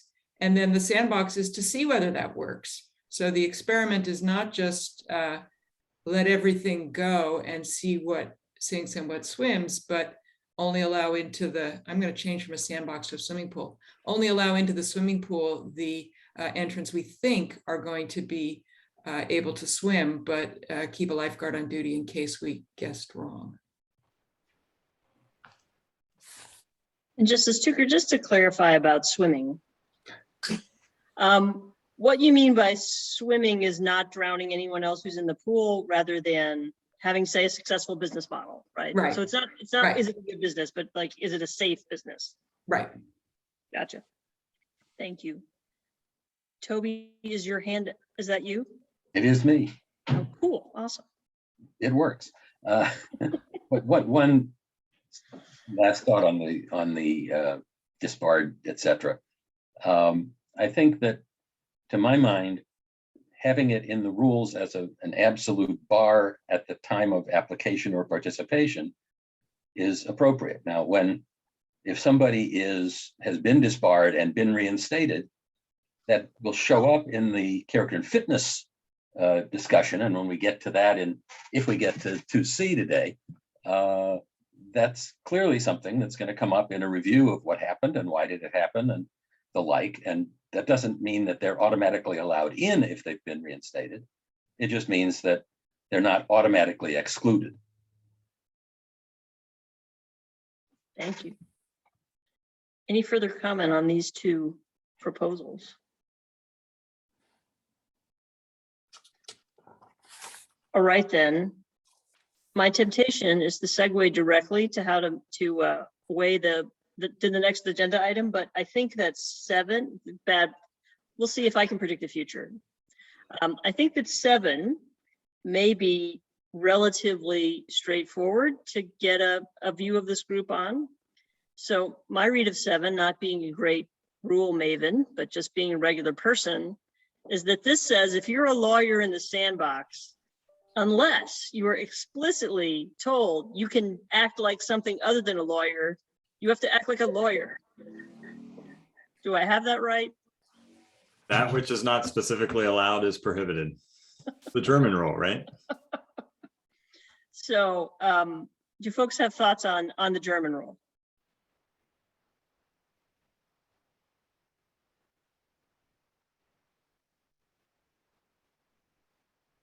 Are there any objections to the German rule?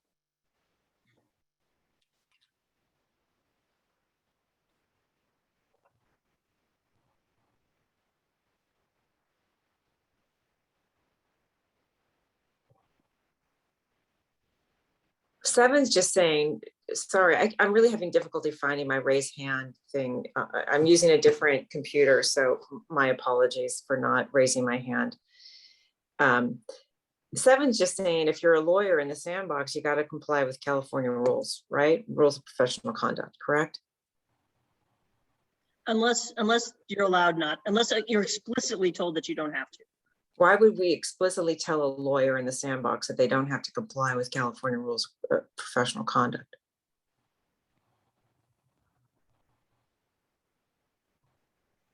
Well, a specific rule, like, for example, 5.4, we might, in the sandbox, authorize a particular sandbox entrant to allow its lawyers to share fees with the technology company that provides an app that, does whatever the app does. Or a multidisciplinary practice of some kind.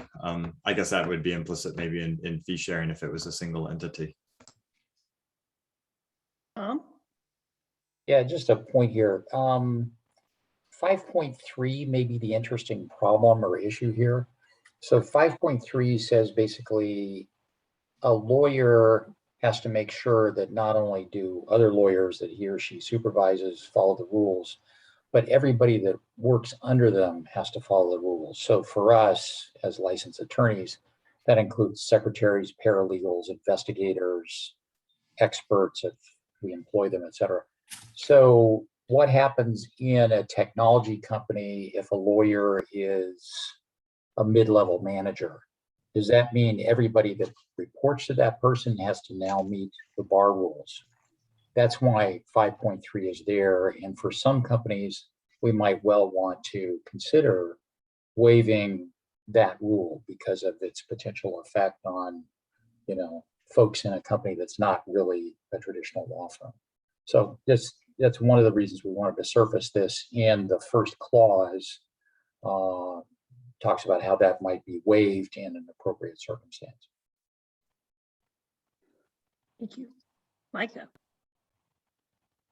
This reads to me like the sandbox regulators anticipate, or we're anticipating for them, that they're going to be making ad hoc decisions based on each applicant in terms of what rules apply to lawyers and what rules may not. Is that what's contemplated?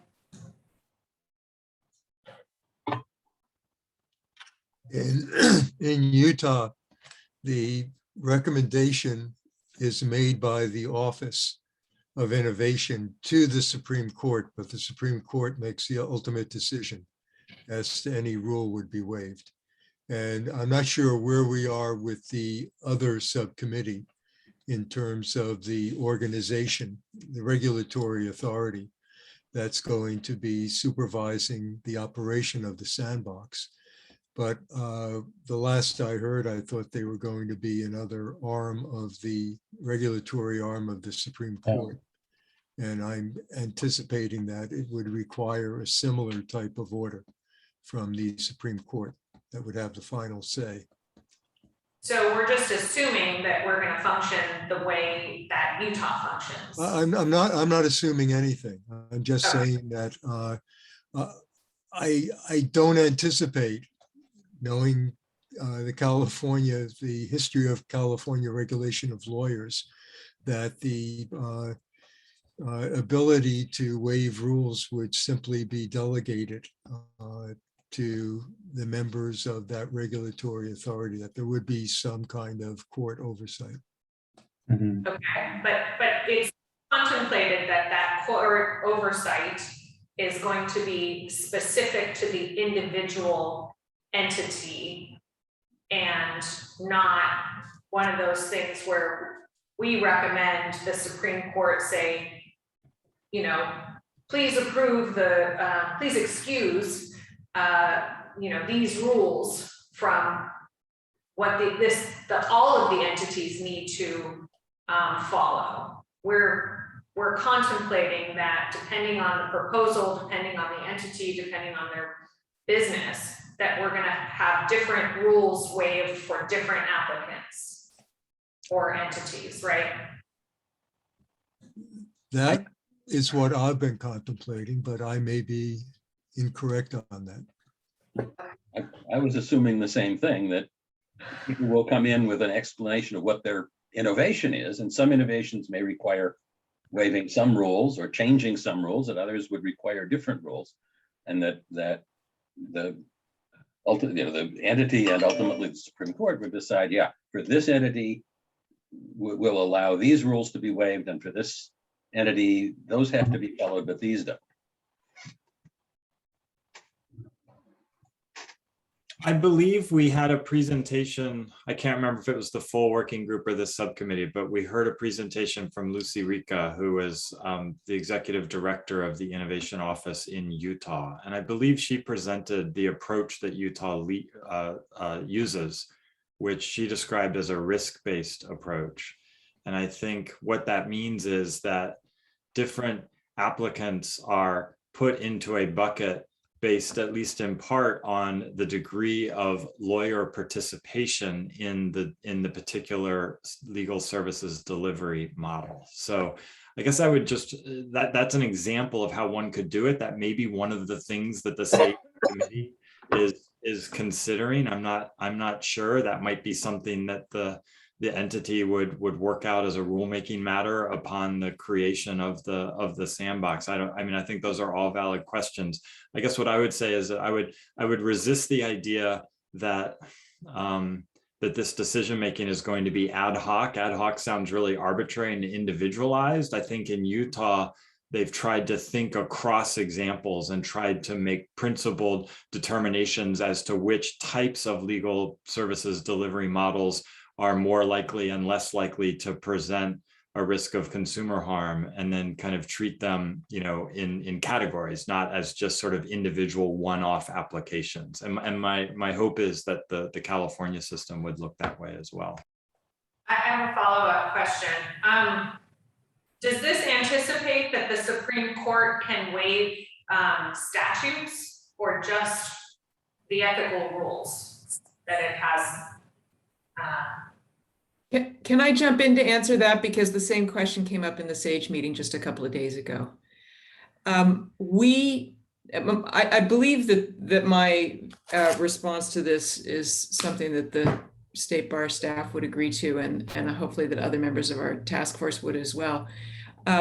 We don't think that the sandbox regulator can waive statutes except to the extent that when the legislature authorizes the sandbox, the legislature gives the sandbox regulator the authority to do that. And obviously the legislature would have to be asked or please give the sandbox regulator the authority to waive X, Y, and Z statutes, or to waive X, Y, and Z statutes in A, B, and C circumstances, or so on. So the answer would be yes, we do anticipate that the sandbox regulator would be able to waive statutes, but no, we don't think that they would be able to do that without the legislature first giving the sandbox regulator that authority. Bridget.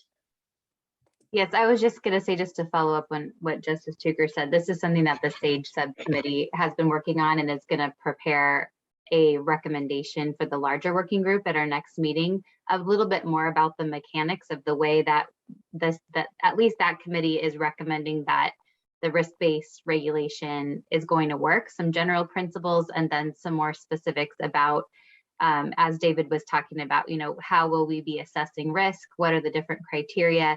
So we'll be having that discussion as a larger group at the next full working group meeting. Thank you. So I'm mindful of the time and another meaty issue on our agenda. And so I want to pose to this group, which is not very talkative today, a question on which I would like an answer, which is, we've had a pretty robust discussion about 2, 3, 4, 5, 6. Do we feel like we're in a position, and 7, we're in a position to move those issues forward for discussion by the broader group, or does this group want to spend some more time mulling this over?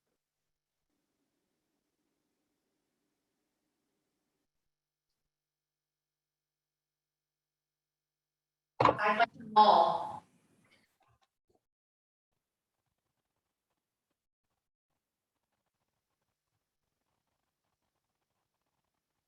Any other input on that question? I'm sorry, I didn't hear what Mike has said. She wants to mull. Oh. I think to a large extent we're ready. I think we've discussed some clarifications and tweaks that need to be made to make it a little clearer. But I think we've, ready to at least let the larger group take a look at it.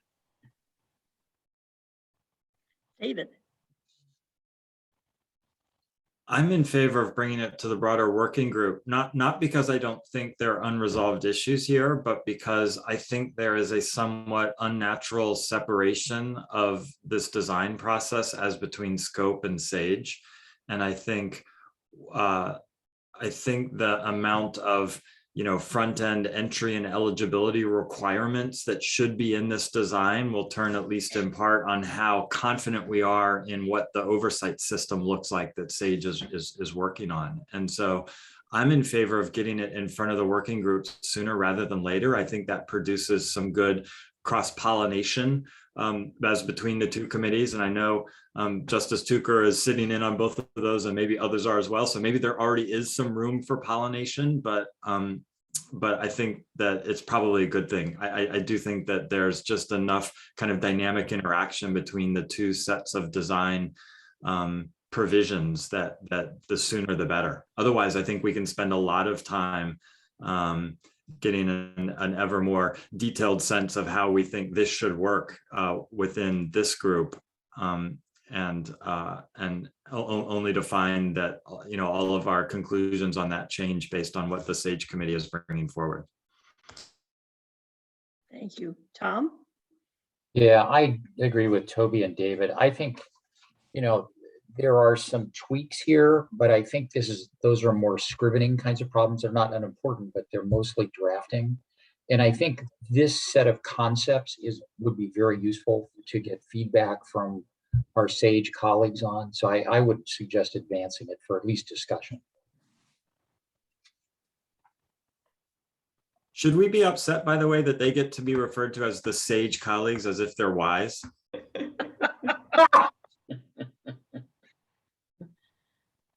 We just all have bad breath, I guess. We're just green with envy, I'm afraid. No.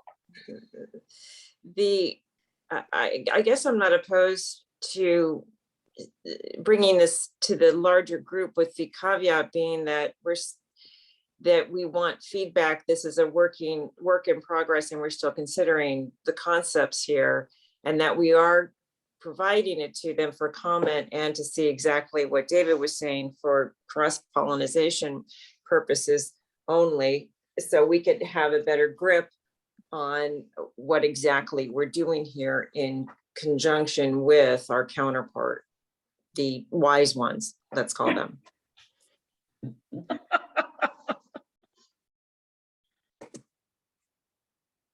Sorry, it's a Friday afternoon, I couldn't help. Can I say one thing too, which is I suggested moments ago that there was an unnatural separation before the two committees, which of course maybe sounded like I was besmirching the various chairs of these efforts in how this was set up. I don't think that's right at all. I think divisions of labor are inevitable in these sorts of broad design efforts. And so I think it was actually quite a natural way to think about it. But I do think we've reached that point at which we need to start coming together and discussing them in tandem. Great. So my sense of the group is that we're going to send this forward as a discussion item for the next full group meeting. That is awesome. Thank you, everyone. That takes us to item C, which I'm going to bounce to my colleague, Mr. Tom Green.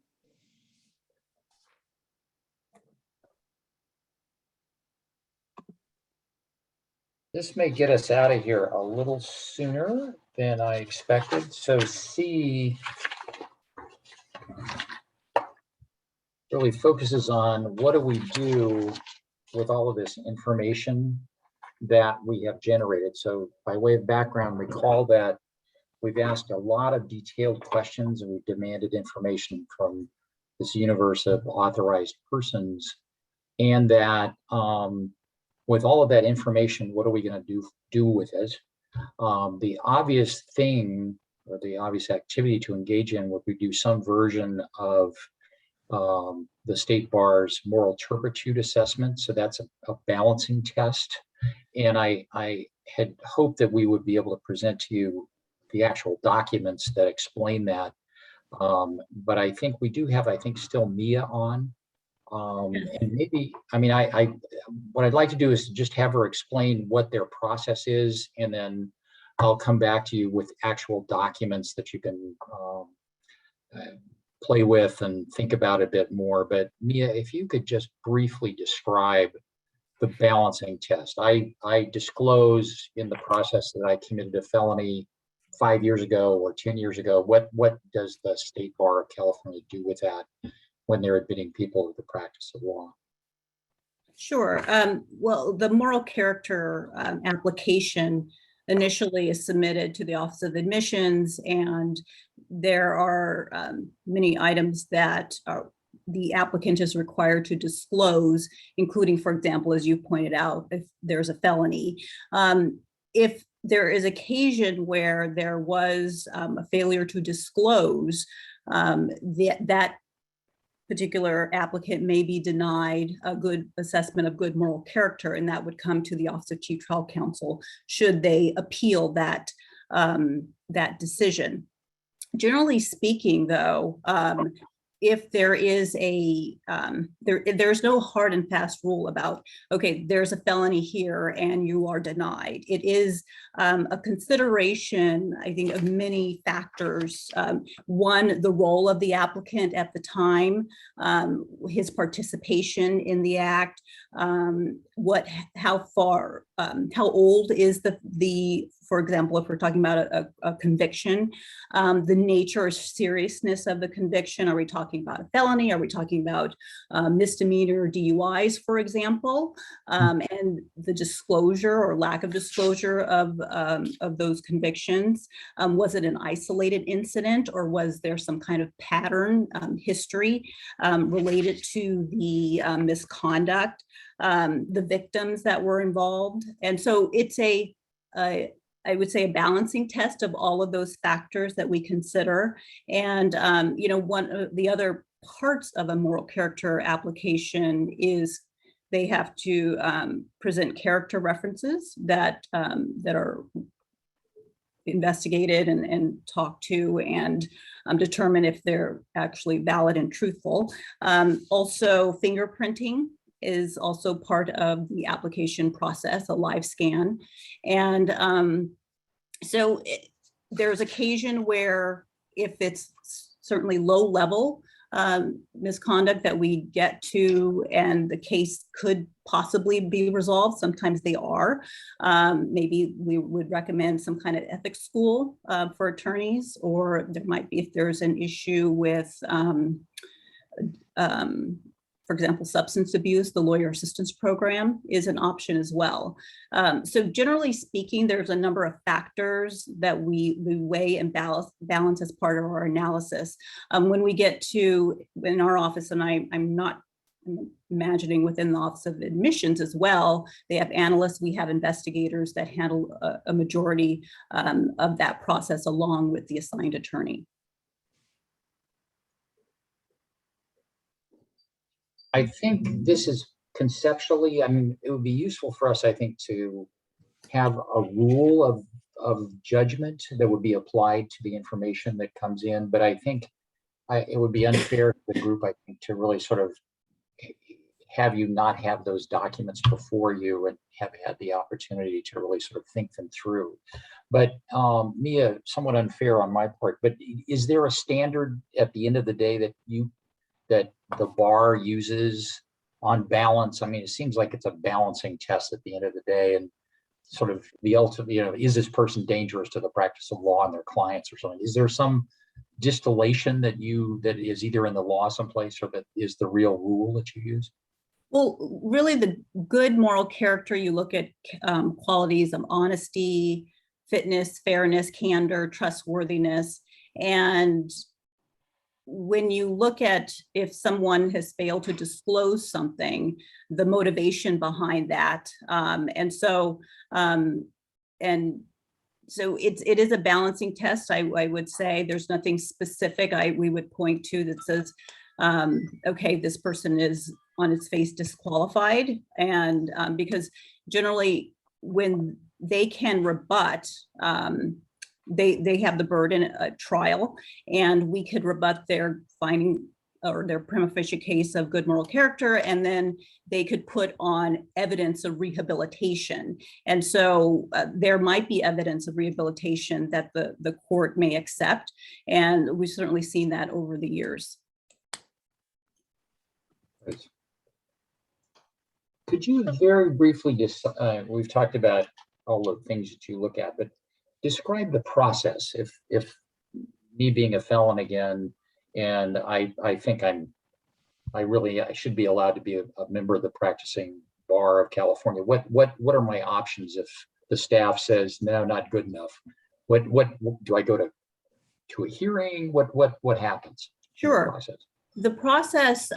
So if the Office of Admissions Committee of Bar Examiners denies the application of an issues of finding of good moral character, then the applicant can appeal that decision, and they would appeal that decision in state bar court. And they have the burden of proof of at trial that they have good moral character. And so in that sense, my office, the Office of Chief Trial Counsel, would be representing the Committee of Bar Examiners in responding basically to the applicant's case, what they're putting forth of good moral character. And so in that process, for our office, we do an investigation, which involves reviewing the actual application that the the applicant submitted. And then as part of that, we subpoena records, we interview witnesses, we run public record databases of all information to verify what was in the application. Sometimes we will find additional information that was not originally at issue from the Committee of Bar Examiners. We will find additional information as part of our investigation. Also, then as part of the investigation process, once it gets to the State Bar Court, we can depose the applicant. The applicant is automatically subject to a deposition. In that sense, sometimes the applicant may be represented by counsel, sometimes they're not. I think the majority of the time they usually are. And then at some point, our office will submit a response basically to the applications outlining all the reasons why we're recommending that they not be found of good moral character, or to oppose basically their application. And then the investigation process for the application, once it's in State Bar Court, is 120 days. And then thereafter, the case would move to a trial. There's been occasions where the court may set the matter for a voluntary settlement conference for the parties to come together to see if possibly we can resolve it in some way. But it's rarely resolved at a voluntary settlement conference, and it does proceed to a hearing.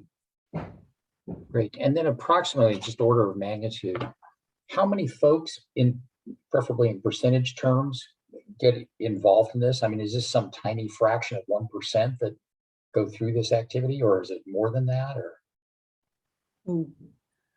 I don't know. I okay. Wouldn't feel comfortable hazarding a guess, though. I really don't know. Okay, fair enough.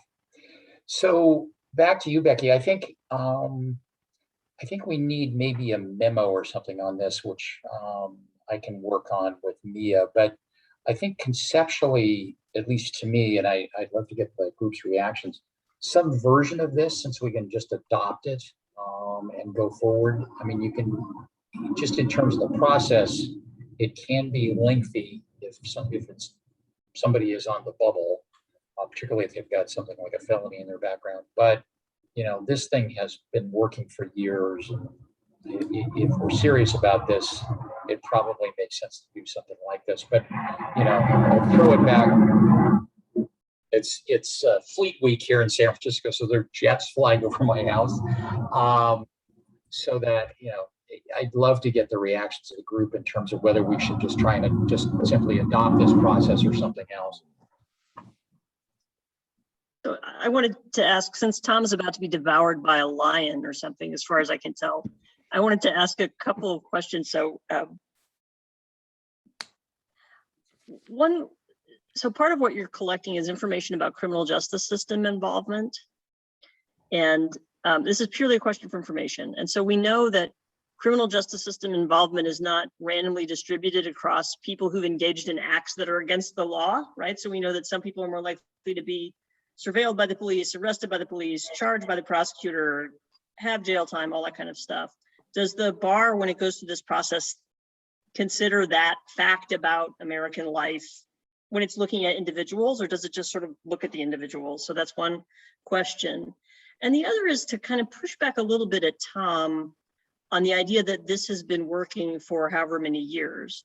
It's what we've been doing for however many years, but I don't think that we know that it's more effective than some alternative.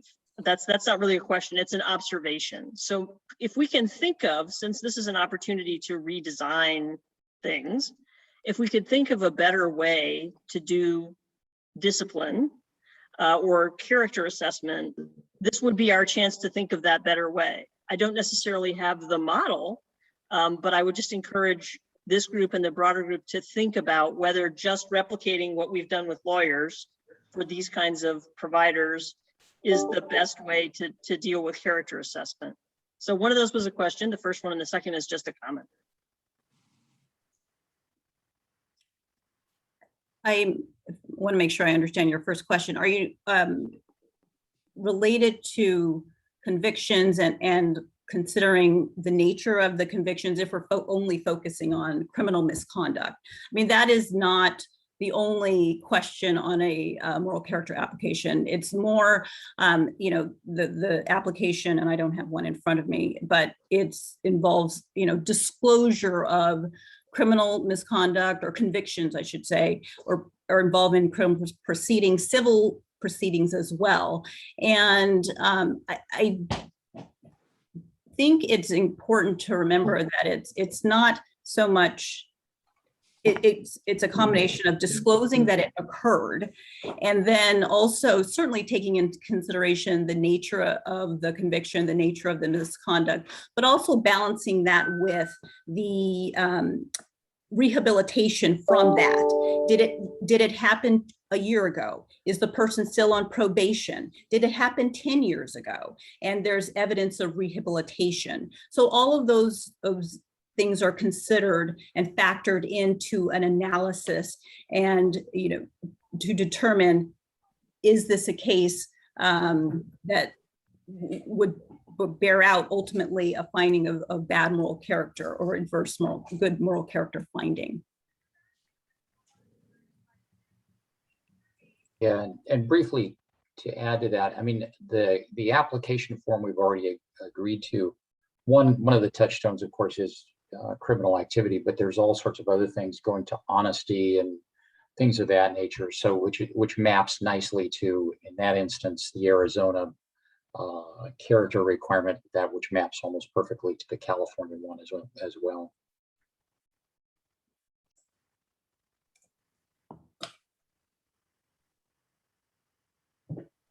Tom has abandoned managing things. So Marta.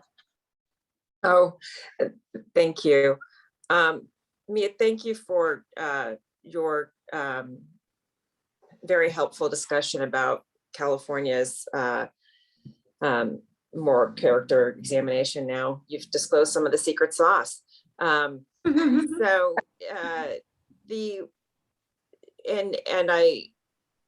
I think Tom just answered one of my questions, which was you're tying it in this is directed to assessing the moral character of the authorized person, which is kind of coming, is very similar to the Arizona model and their application, correct? The authorized person or persons as identified on the application, correct? Right. I mean, and so what we've asked this laundry list of questions about someone's history, and we've limited to that universe of authorized persons. So the question really is, what do we do with that once we've got that information? Right. Okay. Yeah. And then, when you guys were putting together this memo, was there a discussion about who would actually be conducting the moral character determination for the authorized person that's identified or persons identified on the application? Is that anticipated to be the state bar, or is that going to be within the purview of the regulators of the Sandbox? That was specifically not debated. That's an issue that we do need to decide. But my hope here would be to, not at this meeting, but at the next one, to really develop a standard. What do we do with this information we've asked for? When does somebody fall out of grace fundamentally, and they're outside of the purview of being able to work in a Sandbox regulated entity? Got it. Okay. Thank you. Well, and I guess, Becky, sorry, one further question. You made an observation that this is something that's been done by the California State Bar, but maybe there are other, just because it's been done doesn't necessarily mean it's what we want to do. Has there been any discussion about doing something other than what the California State Bar, probably bars across the country, have been doing to assess an applicant's moral character in their admission into the bars across the country? Did you guys look at that or consider that at all when in putting together this memo, or is that something that we do want to look at? I think well, there isn't a memo precisely on this point. My sense is we need to produce one for you, but I have not seen any options, but we could certainly look around for some kind of structure and decisional metric that we could use to decide whether people should be allowed to work as authorized persons inside a sandbox entity. Does Arizona use their Arizona State Bar moral character determination for their applicants in the sandbox? Is that what they do? Does I just am not remembering. They don't have a sandbox. Oh, that's right. But sorry, you're right. They don't have a sandbox, but they do some background checks for their ABSs, their applicants into the ABSs. Do you know if they use the same kind of evaluation criteria that they do for their applicants into this Arizona State Bar?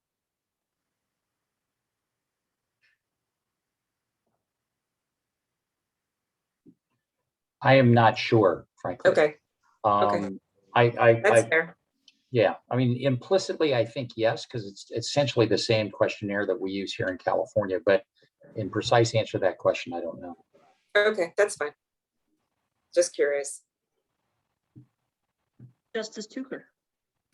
Thank you. I have two separate points.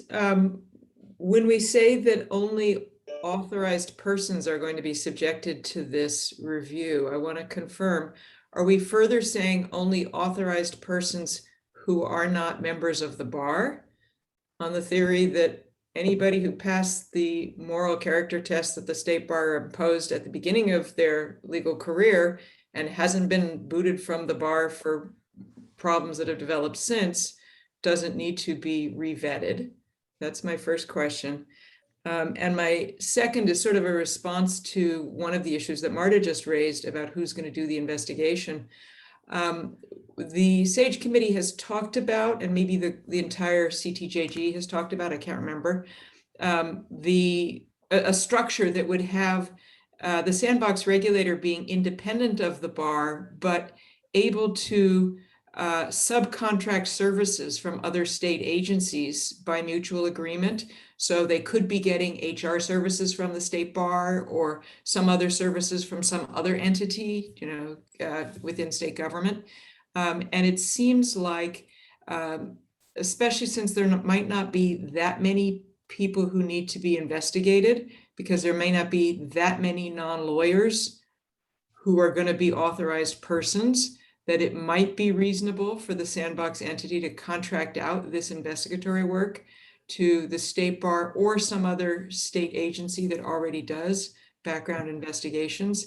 And that seems like the kind of, management of their own internal staff resources that we don't have to decide up front. We could leave to the board of the sandbox entity to figure out at the time, given the circumstances. Sorry, a jet's going over. I think on the first, I think it makes completely good sense if it's a lawyer in California who's gone through the vetting process. There'd be no need, and it would be actually quite wasteful to redo that process, it seems to me. I mean, so I think that's right. The one sort of wrinkle here to be aware of is that authorized persons includes anybody with a 10% or larger financial stake in the entity. So that might be a venture capitalist, it might be somebody else.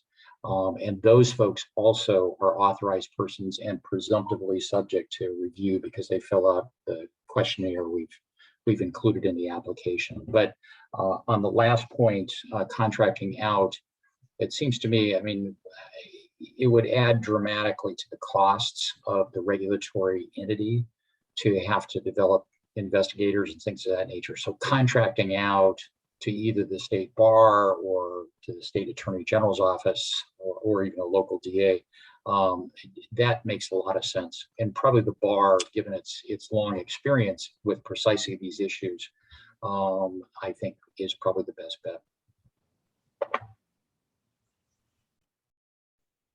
Justice Tucker, did you want to follow up? No, I'm done. Okay, great. Toby. I had a question for Leah. I'm just wondering that the time frame these things take. So for the run-of-the-mill applicant with no red or yellow flags, how long does it take? How long does it take if there's a yellow flag, something that can be worked out without going to a hearing? And then how long for the red flags that have to go through the whole hearing process? So I right before the meeting, I did look at the Office of Admissions, because if it's no red flags and it's coming out of the Office of Admissions, it doesn't come to the Office of Chief Trial Counsel. So I looked at, and it looked like it's a minimum of 180 days, but I gathered depending on, because an applicant is required to update their application. So I think it could take much longer than that, possibly up to a year. And then once it comes to our office, given, there's an investigative time period and then trial and waiting for a decision. So, it could be after 120 days, a 90-day decision. So another 6 to 9 months from beginning to end, once it gets to my office. I guess my thought on that is that, that adds to the startup time for any of these entities that we're trying to these innovations. And if we're talking about anybody with a 10% stake or all these other people adding an extra minimum of 6 months before they can do anything, and potentially much more. And yet we obviously have to do the complete analysis because that's clearly an important part of the whole test. So I'm torn on that, how we deal with that. Thank you. Neil. I was just going to say there are some questions raised about what Arizona does with its information it collects from applicants and concerning whether they do a staff background check. I just took a quick look at the rules for Arizona. They do a credit check, and then if they collect fingerprints, they do a criminal records check. And then I guess they can ask the applicant for any additional follow-up information. It doesn't seem to say anything about doing a complete moral character review, but that's what I think apparently Arizona does.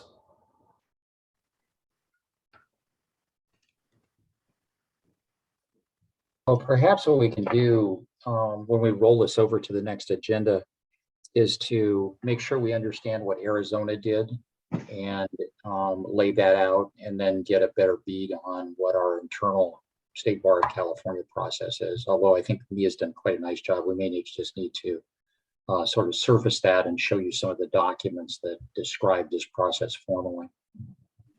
I think Utah have a similar process as well. so. Utah does not use the bar's assessment of the data that it collects. The office does its assessment itself. So the assessment takes the time it takes to verify the information with the entity. So it could be, if it's a cooperative entity that understands how to answer the questions, it could take 3 weeks. If it's a confused entity that doesn't, it might take a couple months, but definitely not 120 days. I would just like, based on this conversation, to encourage the group that's working on this issue to think about the timing issue. Because I think with a sandbox, it's an extra special issue, because the sandbox is going to probably be a time delimited thing. And if you have to wait 2 years to be admitted to an experiment that lasts for 5 years, that's kind of a challenging entry barrier. So just something to kind of think about there.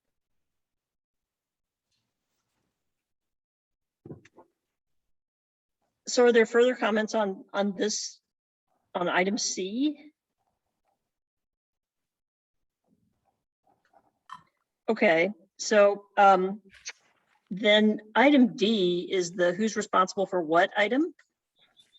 So Tom, do you have, who's taking the lead on the moral character next steps?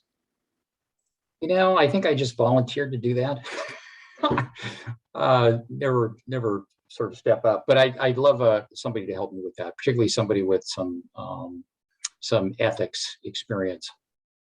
Neil might be a good person actually in that regard, but bat it back to you as our chair du jour.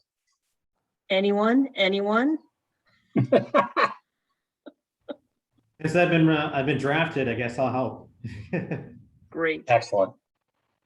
So Tom and Neil are going to work on that. Then my next question to the group is, we have an excellent memo from David, Kevin, Toby, and Tom on the scope questions. We also had a really good conversation. Do we feel like we can just forward that memo, or do we want to add anything based on our conversation? This again is as a discussion item for the full group at the next full group meeting.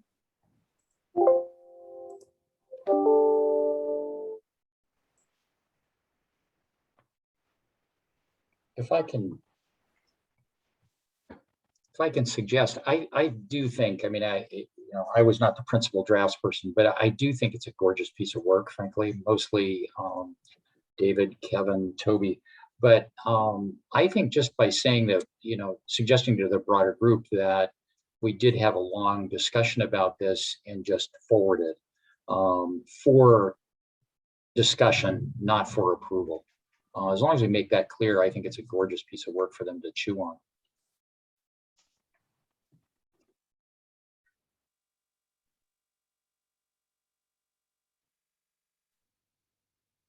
Hearing no objections.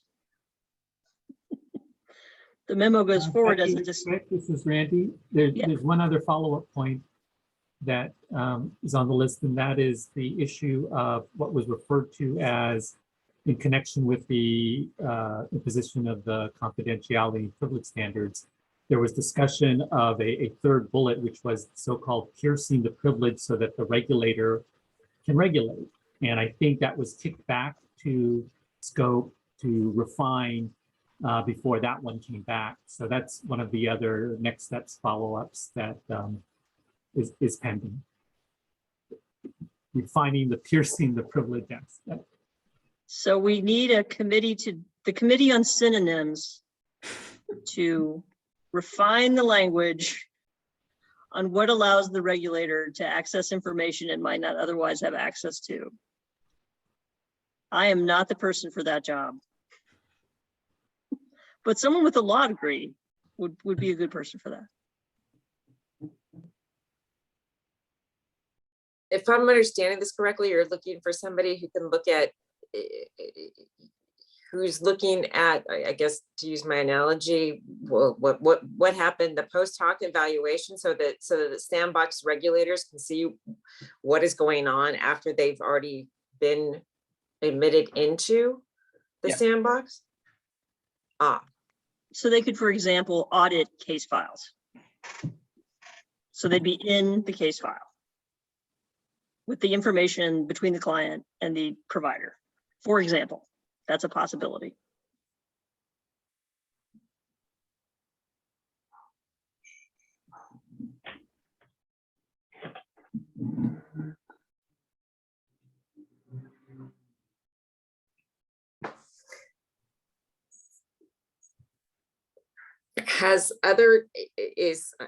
Pardon me for showing my ignorance, is Utah auditing their participants?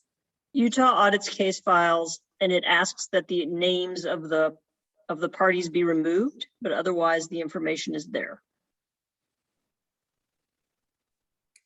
And I suppose that with the ABSs in Arizona, they're too soon to tell, or do we know what Arizona is doing? I don't know how, does anyone know how Arizona is monitoring?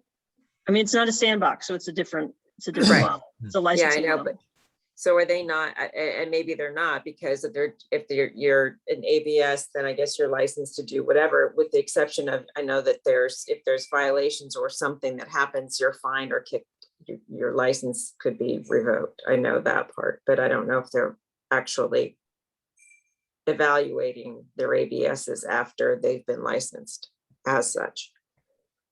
Just curious.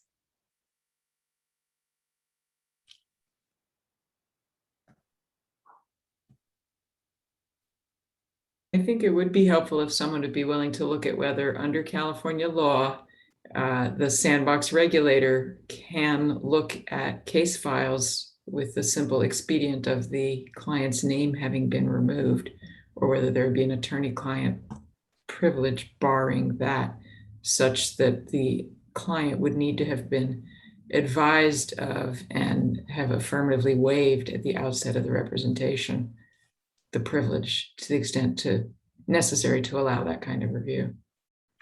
And to clarify, on the case file, it's not, here's my giant pile of documents with this number, client number, have it all. It's a set of information from that, whatever the lawyer collects. And what you find is that lawyers are very enormously in the information they record in writing about their client communications. And so part of the regulator's training is you need to be writing some things down so that you can share them with us. But it's not everything about that client interaction. Micah.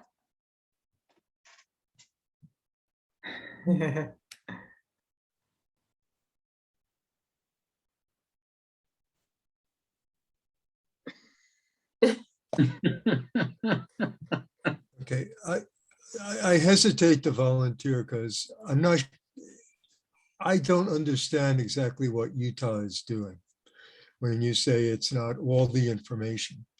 In order to answer the question whether it's going to be a violation of California law, it would help to know what type of information are we asking the participants in the sandbox to produce.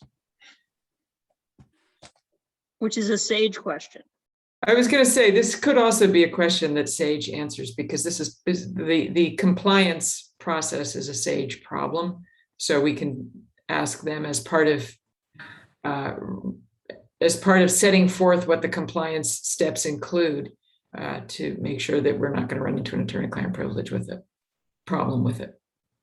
I figured out my tech, and that was exactly the question that I was going to ask. If there's a list from the Utah folks of what information they look at or what parts of the file they're supposed to keep data on, that would be helpful.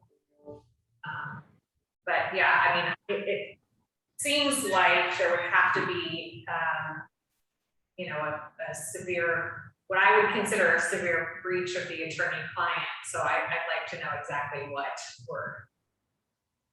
we're going to suggest that they have access to.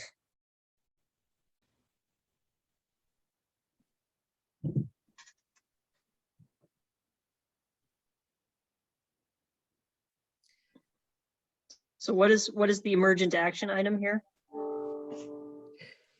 I think we determined that it should be a SAGE question first, right? Before we decide, perhaps that's our counterpart can kick the discussion off, and whether or not scope needs to likewise evaluate it. I think that would be appropriate. I don't mean to kick the can to our counterpart, but I think considering that they are tasked with compliance issues, this seems to be within their purview.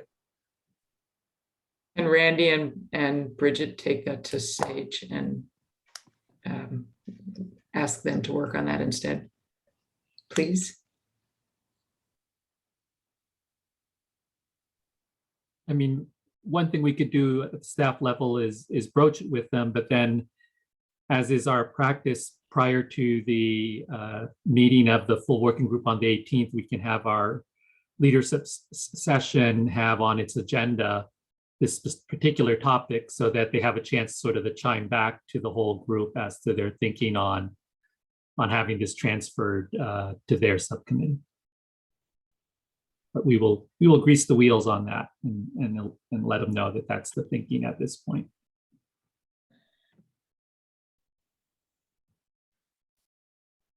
So that was a very productive meeting on some very challenging topics. Justice Tucker-Barstaff, is there anything else we should be working on, cognizant of, thinking forward to, or are we good, as the youngsters say? I'm not going to put anything else on today's agenda right now. All right, then. With gratitude to everybody for another day of really excellent hard work, I think if there are no objections, we are adjourned. Thanks all. Have a good weekend, everyone. Thanks, everybody. Have a great weekend. Thank you, everyone.